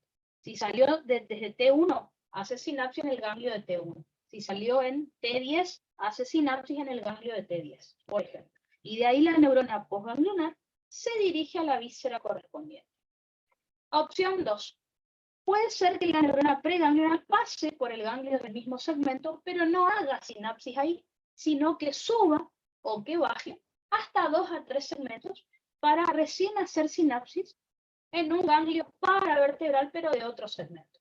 Por ejemplo, si esta neurona salió a la altura de T1, a lo mejor baja y hace sinapsis en T3. Si esta neurona preganglionar salió a la altura de L5, por ahí sube, perdón, a la altura de L3, por ahí sube y hace sinapsis en el ganglio paravertebral de T12, por ejemplo. Por poner un ejemplo. Y de ahí, obviamente, la neurona postganglionar se dirige hacia la víscera correspondiente. Opción 3. Puede ser que la neurona preganglionar salga pase por ese segmento, pero no haga sinapsis ahí. En realidad, no, que no haga sinapsis por ningún segmento, sino que se dirige a otro ganglio que está más adelante que la columna vertebral, y por eso se llama ganglio prevertebral. Recuerden, los ganglios prevertebrales se encuentran en el tubo digestivo. Cuando dimos digestivo, nosotros habíamos hablado del tema. Ejemplo, no es necesario que sepan los nombres, pero les comento. En digestivo teníamos el ganglio celíaco, el ganglio mesentérico superior, el ganglio mesentérico inferior y el ganglio hipogástrico. Entonces, opción 3, vamos con la opción 3. Puede ser que la neurona preganglionar no haga sinapsis en los ganglios paravertebrales, sino que se dirija a hacer sinapsis con la segunda neurona, con la neurona postganglionar, en los ganglios prevertebrales, que se llaman así porque están delante de la columna vertebral, en tubo digestivo, específicamente. Desde ahí sale la neurona postganglionar y, bueno, obviamente se dirige hacia la víscera correspondiente. Esto es lo que nosotros por ahí veíamos en los reflejos de digestivo. Una neurona sensitiva va al ganglio prevertebral y después la motora vuelve al tubo digestivo, por ejemplo. Estos eran los ganglios prevertebrales. Esto entonces es la opción 3. Es decir, la neurona preganglionar no hace sinapsis en ningún ganglio paravertebral, sino que los atraviesa y hace sinapsis realmente en el ganglio prevertebral con la neurona postganglionar, y ahí sí, la neurona postganglionar se dirige a inervar la víscera correspondiente. Y por último, vamos con la opción 4. Puede ser que la neurona preganglionar no haga sinapsis con ninguna postganglionar. ¿Por qué? Porque va a hacer sinapsis con una célula parecida a una postganglionar que se encuentra en la médula suprarrenal. Acá tenemos corteza y acá médula, ¿no es cierto? Que ya hemos estudiado. Entonces, puede ser que la neurona preganglionar, fíjense, no haga sinapsis ni en ningún ganglio prevertebral, ni en paravertebral, ni en prevertebral, sino que pase de largo y se dirija hacia la médula espinal. La médula espinal, perdón, la médula suprarrenal. En la médula suprarrenal va a hacer sinapsis con una célula llamada célula enterocromafil, ¿está? Que es la que libera adrenalina y noradrenalina. Son parecidas, la voy a dibujar con otro color, porque no son neuronas postganglionares, son parecidas a la neurona postganglionar. Pero es una célula que se encarga, ustedes ya saben, de liberar adrenalina y noradrenalina hacia la sangre, ¿no es cierto? Así que esta es la forma que tenemos de estimular a la médula suprarrenal. Esta sería entonces la opción 4. ¿Tá? Realmente acá no hay neurona postganglionar, simplemente una célula parecida que está en la médula suprarrenal. Así que estas son todas las opciones que ustedes pueden encontrar de acuerdo. Si hablan del sistema nervioso simpático. Les traté de hacer lo más simple posible, el profe también lo habla en sus clases, así que bueno. Así que repasemos de vuelta las opciones. Opción 1, que la neurona preganglionar haga sinapsis con la postganglionar en un ganglio paravertebral del mismo segmento.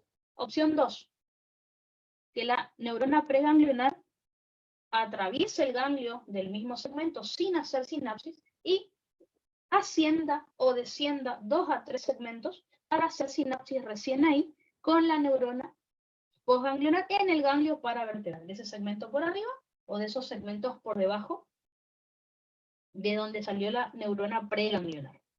Opción 3. Puede ser que la neurona preganglionar no haga sinapsis en un ganglio paravertebral, sino que los atraviese y haga sinapsis en un ganglio prevertebral con la neurona postganglionar. Y por último, opción 4. Puede ser que la neurona preganglionar no haga sinapsis con ninguna postganglionar, sino que se dirija directamente a la médula suprarrenal para hacer sinapsis con células parecidas a las postganglionares, que son las que se van a encargar de liberar adrenalina y noradrenalina a sangre. ¿Está? Así que, básicamente, entonces, esto es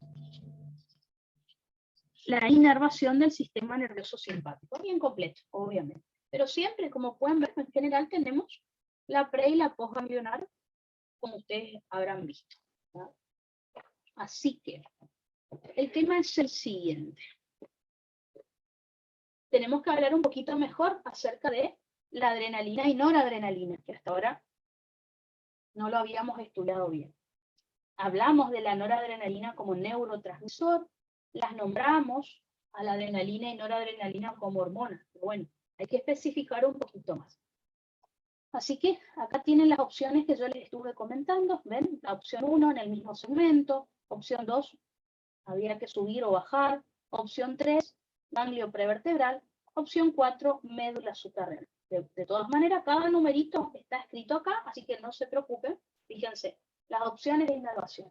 Puede ser que la neurona preganglionar entonces haga sinapsis con la neurona postganglionar en el ganglio paravertebral del mismo segmento de la médula espinal. Opción 2, puede ser que la neurona preganglionar haga sinapsis con la postganglionar en el ganglio paravertebral de un segmento por arriba o de un segmento por abajo de la médula. Como ya les dije, se puede ascender o descender hasta 3 segmentos.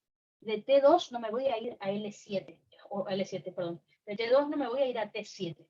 No. Tiene que ser 2 o 3 segmentos nada más. Por eso se produce lo que yo les dije, que algunos nervios se pueden superponer, ¿no es cierto? Se pueden solapar. Puede ser que la neurona preganglionar atraviese el ganglio paravertebral sin hacer sinapsis y haga sinapsis con la neurona postganglionar en el ganglio prevertebral, que esos son los que están en digestivo. Ganglio celíaco, ganglio mesentérico superior, ganglio mesentérico inferior o ganglio hipogástrico. Y opción 4, puede ser que la neurona preganglionar no haga sinapsis en ningún ganglio, sino que se dirige a médula suprarrenal, donde estimula las células cromafinas, ¿tá? Que son similares a las neuronas postganglionares y que son las que al ser estimuladas van a liberar adrenalina y noradrenalina a sangre, ¿tá? Así que, básicamente, tenemos que hablar de... básicamente tenemos que hablar de la noradrenalina, si hablamos solo como neurotransmisor, ¿no es cierto? Porque ahí se libera hacia una víscera. Pero también tengo que hablar de adrenalina y noradrenalina como hormonas endógenas, porque fíjense que estuvimos hablando de la médula suprarrenal. Así que, si ustedes recuerdan, yo ya les dije en endocrino que las catecolaminas son hormonas endógenas, si las vemos como juntas, y si hablan solo de la noradrenalina, es un neurotransmisor. Depende de lo que ustedes estén hablando. Ya dijimos también que eran aminas, algo habíamos adelantado. Bueno, ahora tenemos que estudiar un poquito mejor. Así que, como les dije, las catecolaminas son dos, adrenalina y noradrenalina. La noradrenalina es un neurotransmisor y una hormona endócrina. La adrenalina es solo una hormona endócrina. En cuanto a su estructura química, son aminas, es decir, que se sintetizan a partir del aminoácido tirosina. Al igual que las hormonas tiroides, ¿se acuerdan? T3 y T4. Pero las hormonas tiroides necesitaban yodo y muchos átomos de muchos aminoácidos tirosina. Acá, solo con un aminoácido ya puedo obtener o una adrenalina o una noradrenalina. ¿Dónde se va a producir la síntesis de adrenalina y noradrenalina? Puede ser en la médula suprarrenal, como les dije, en las células cromafinas, o puede ser en las varicosidades, acuérdense, de las neuronas postganglionares. Recuerden que el sistema nervioso simpático y el parasimpático, sus neuronas no tienen terminales sinápticos, a pesar de que yo los dibujé así, es solo un esquema. Recuerden que la realidad es que tienen varicosidades, que son son dilataciones del axón, pero no estaban ubicados al final, sino a lo largo del recorrido del axón. Esa era la única diferencia. Dentro de estas células, la síntesis va a ocurrir una parte en el citoplasma de esta varicosidad y otra parte en la vesícula citoplasmática, adentro, ¿no? ¿Cuáles van a ser entonces las fases de la síntesis? Por ejemplo, la síntesis de adrenalina y noradrenalina comienza en el citoplasma del axón, o sea, de esta varicosidad, citoplasma del axón, en donde el aminoácido tirosina, por medio de la enzima tirosina hidroxilasa, se va a convertir en dopa. Luego, en el mismo citoplasma del axón, la dopa, por medio de la enzima dopa descarboxilasa, se va a convertir en dopamina. Recuerden que la dopamina por sí sola también es un neurotransmisor. Bueno, acá no, porque va a ser un intermediario. Pero hemos visto que la dopamina, por ejemplo, hasta era una hormona endócrina, era la hormona inhibidora de prolactina. Así que imagínense. Bueno, pero acá es un intermediario. La dopamina luego va a ingresar a la vesícula citoplasmática. Acuérdense que iba a ingresar por un contratransporte con protón. El protón sale de la vesícula, en este caso la dopamina va a entrar a la vesícula citoplasmática y ahí va a continuar la síntesis. Dentro de la vesícula citoplasmática, la dopamina, por medio de la enzima dopamina hidroxilasa, se va a convertir en noradrenalina. Así que, si ustedes están hablando de una neurona postganglionar, hasta ahí terminó la síntesis. Si están hablando de la médula suprarrenal, le agregan un paso más. Eso va a depender de ustedes, del tema que estén hablando en el oral. Si están hablando de la médula suprarrenal, tienen que terminar la síntesis, en donde la noradrenalina, por medio de la enzima FEMT, se convierte en adrenalina. Recuerden que la FEMT es la fenol-etanolamina N-metiltransferasa. Seguramente este tema por bioquímica se lo acordarán, ¿verdad? Era medio feo, pero bueno. Entonces, como les dije, les aclaré acá, depende de qué estén hablando. Si están hablando acá de la neurona postganglionar, libera solo noradrenalina, así que tendrán que hablar hasta el paso 3. Y ahí termina. Si están hablando de la médula suprarrenal, de la célula cromafin de la médula, tienen que completar la síntesis porque también se sintetiza adrenalina. Ahí hablan hasta el paso 4. Depende de lo que le estén hablando al profe, es lo mismo, pero bueno, le falta un paso o le sobra uno, depende del tema.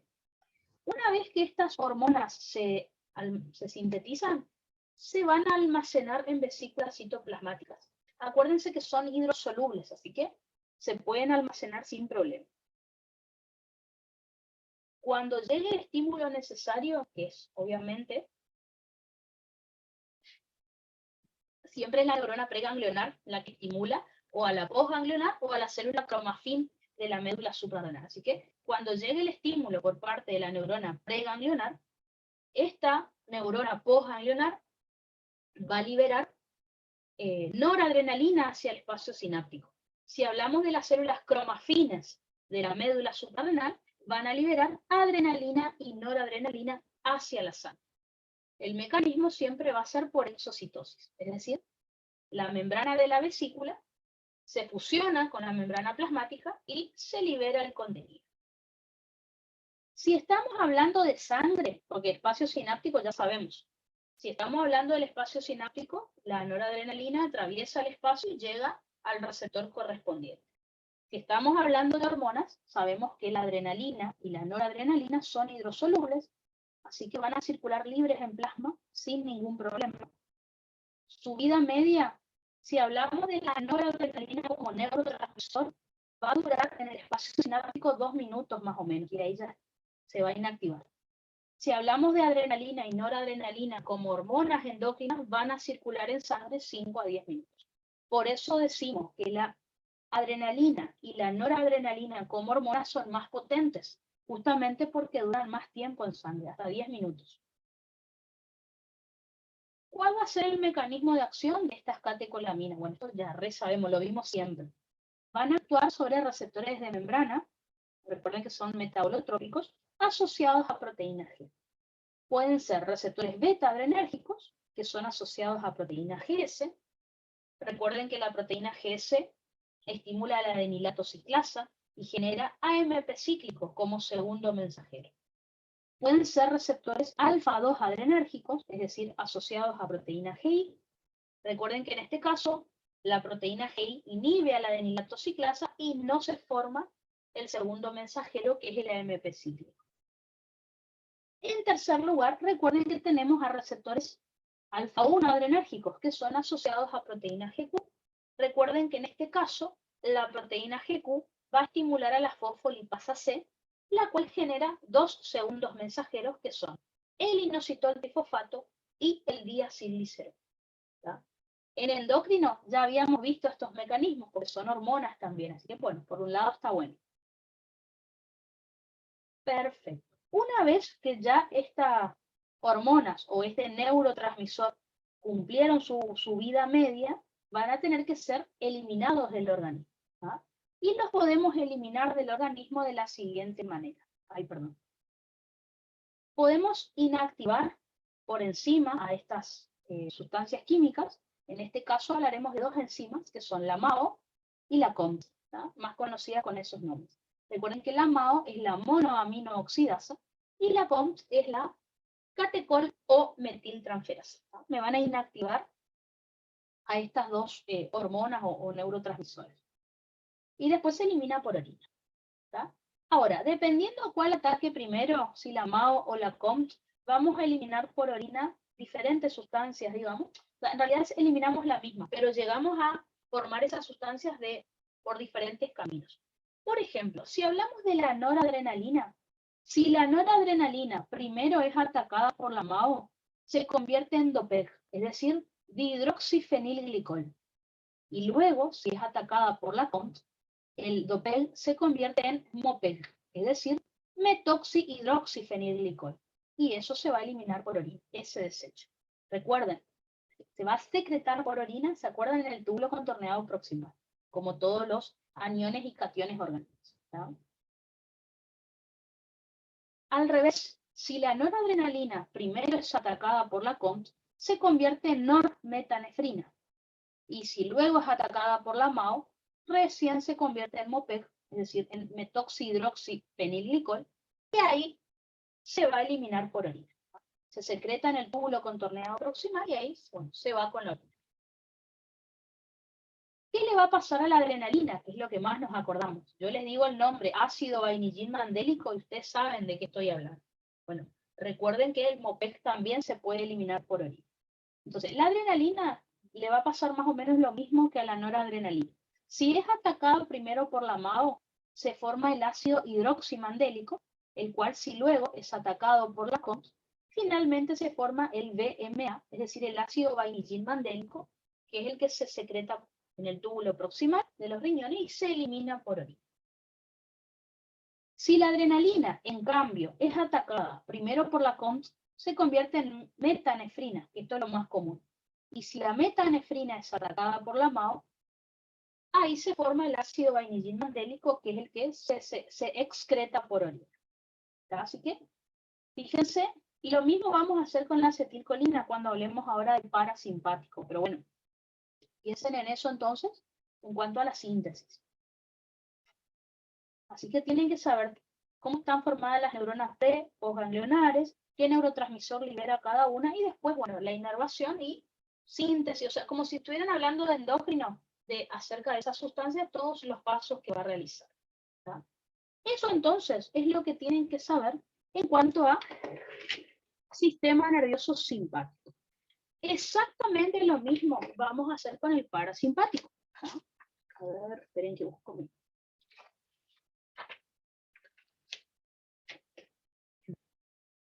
Ya prendo la luz, así ya me queda a mano. Perfecto.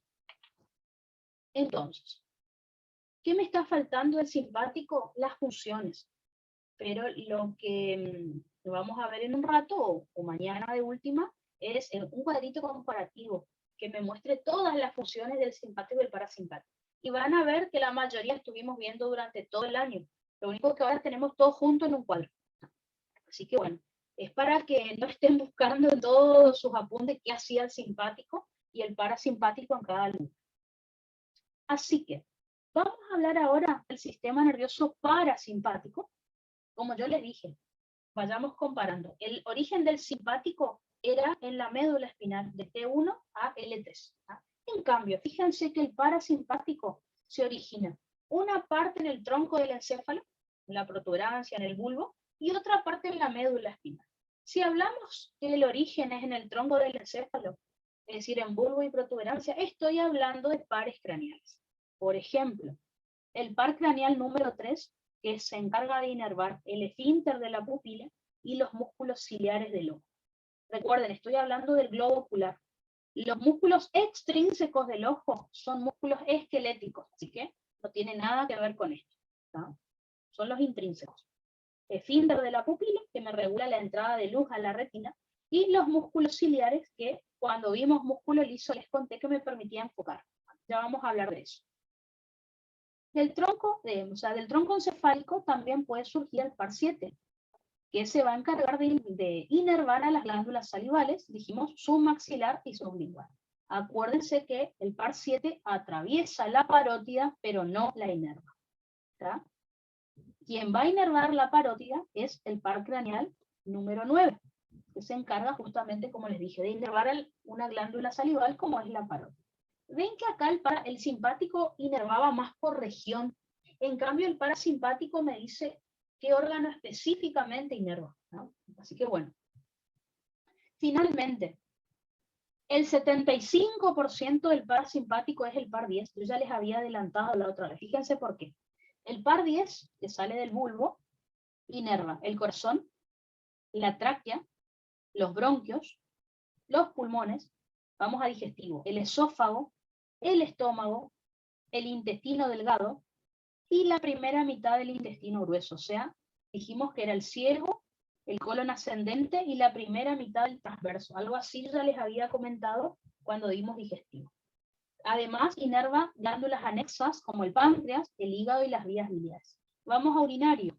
El par 10 inerva los riñones y la mitad superior de los uréteres.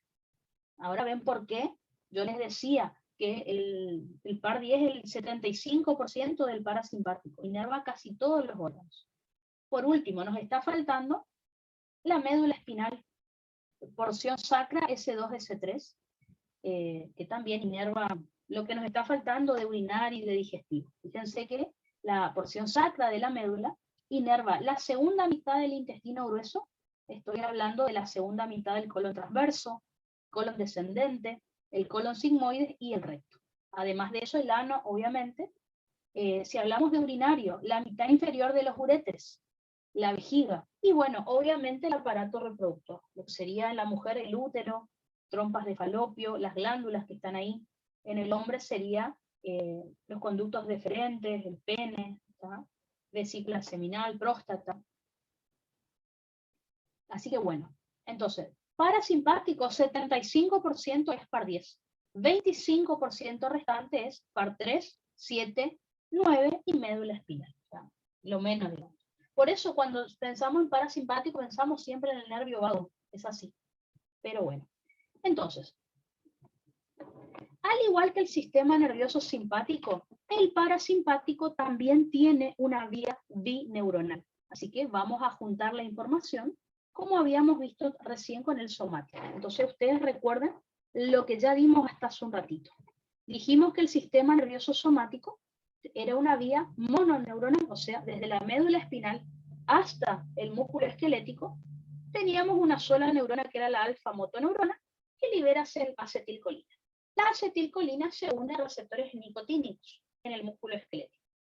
Eso ya lo vamos a ver mañana, en la última clase. ¿Ah? Y por otro lado tenemos el simpático. Fíjense que el simpático dijimos que tenía dos neuronas.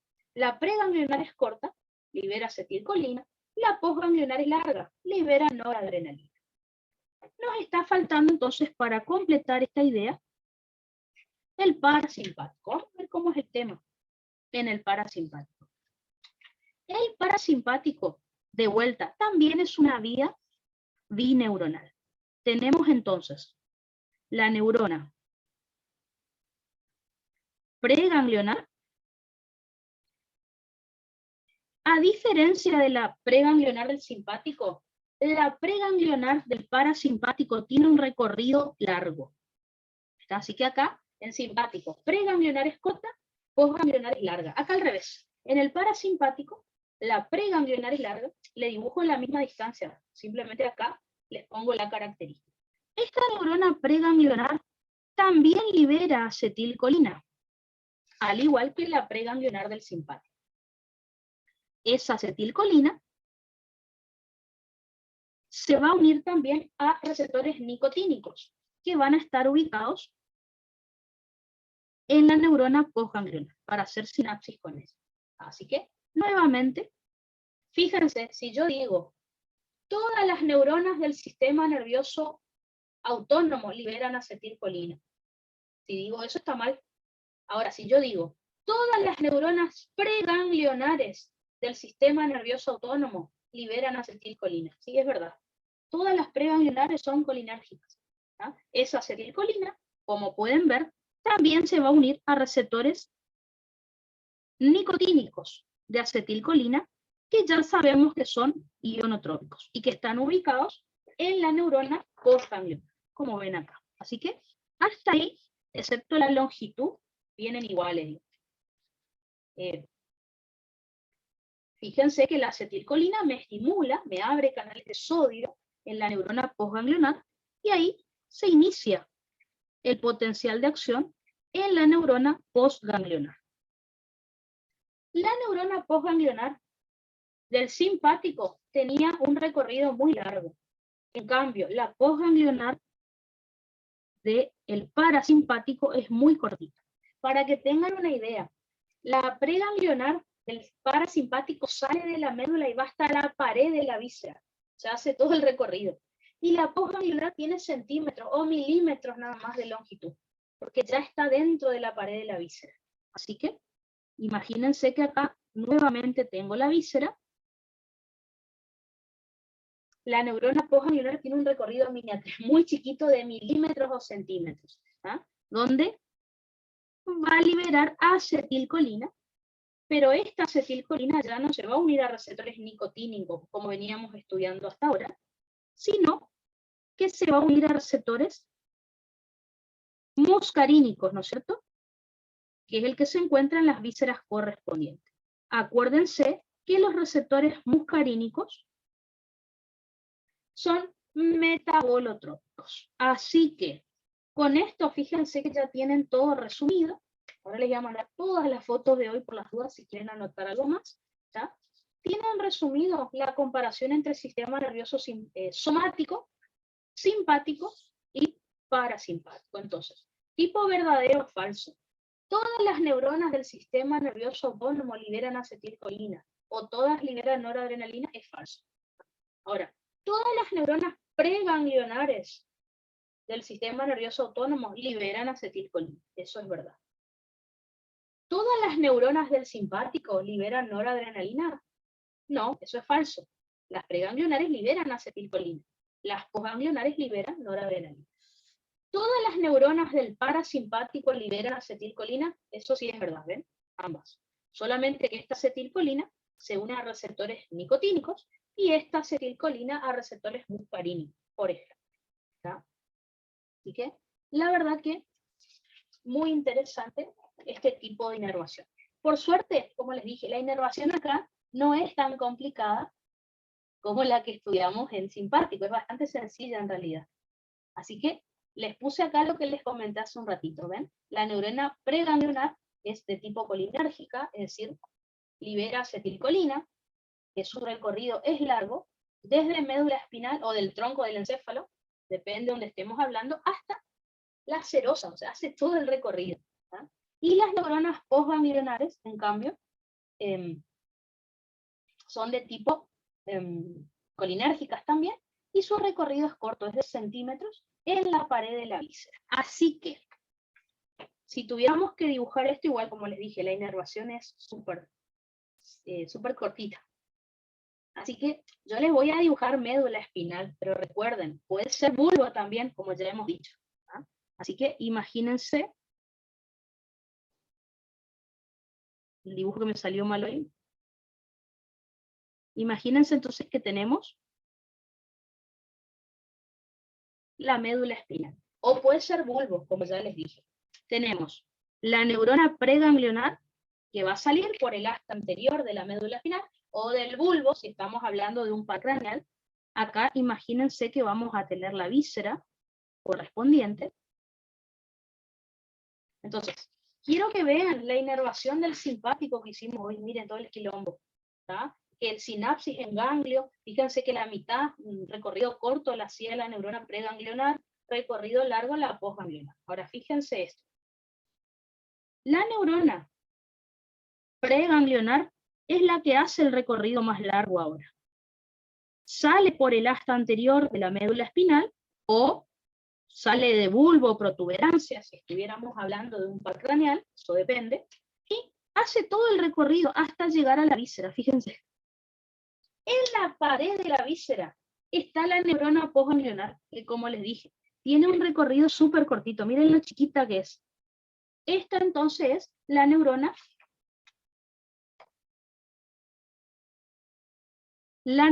postganglionar. Y fíjense, ¿por qué les digo que tiene un recorrido re cortito? Porque ya estamos en la pared de la víscera. Hace unos centímetros y ahí ya está el músculo liso, o la glándula, el acino, lo que sea que haya que inervar.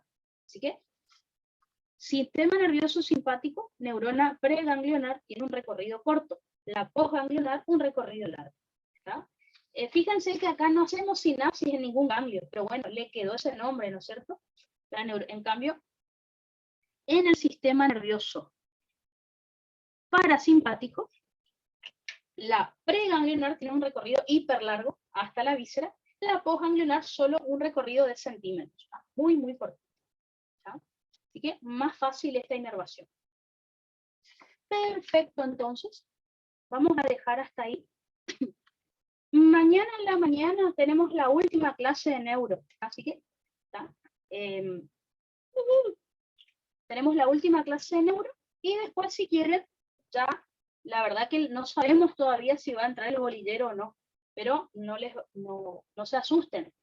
Del bolillero ya sabemos casi todos los temas. Hay un par de temas que no los dimos, que el profe preguntó, sí, y que les quiero comentar. Así que mañana en la mañana terminamos neuro, igual ya les voy a mandar un audio en el grupo para avisar, y a la siesta empezamos con bolillero, pero van a ver que va a haber algunos temas que yo les voy a mostrar, les voy a decir, vieron, esto ya vimos, hagan hincapié en tal punto, así como para refrescarle un poco la memoria, no vamos a empezar a dar todo de vuelta, porque imagínense que hay algunas bolillas que dicen precargo, poscargo y contraactividad, entonces 3 horas para dar eso, así que vamos a ir mirando, bueno, si el profe les pregunta, esto tienen que explicar, y ahí les voy a mostrar los ítems, las terminas que ya estuvimos viendo, ¿no es cierto?, a lo largo de este mes.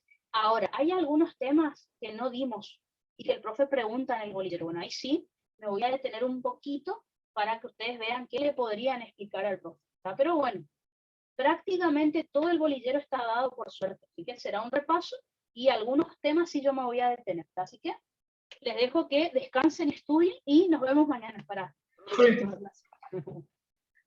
Profe, Y decime. ¿usted no sabe si va a ser virtual o presencial? Porque... Presencial, todo presencial a partir de ahora, ¿está? Ya los recus ya fueron todos presenciales, así que en todos los años. ¿Está? Ah, el profe mandó un mail. Ya no sabía. Hasta ahora, nosotros preguntamos también. Ah, sí. En Sigeo que las mesas de febrero y de marzo iban a ser virtuales, pareciera ser.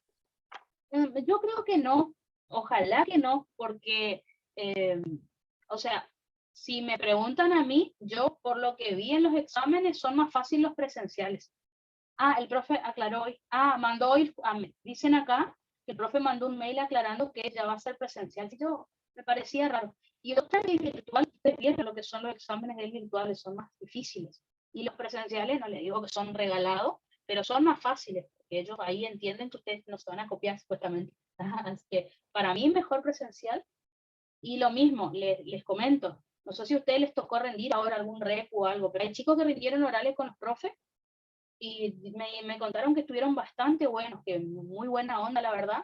Incluso hay un chico que me escribió el otro día y algunas cosas no le contestó al profe, sin embargo aprobó re bien, o sea, estaban bastante buenos. Así que ojalá que sea presencial. Así tienen más oportunidades de aprobar. Eso me gustaría, ¿no? Así que nos vemos mañana para la última clase. Chaucito.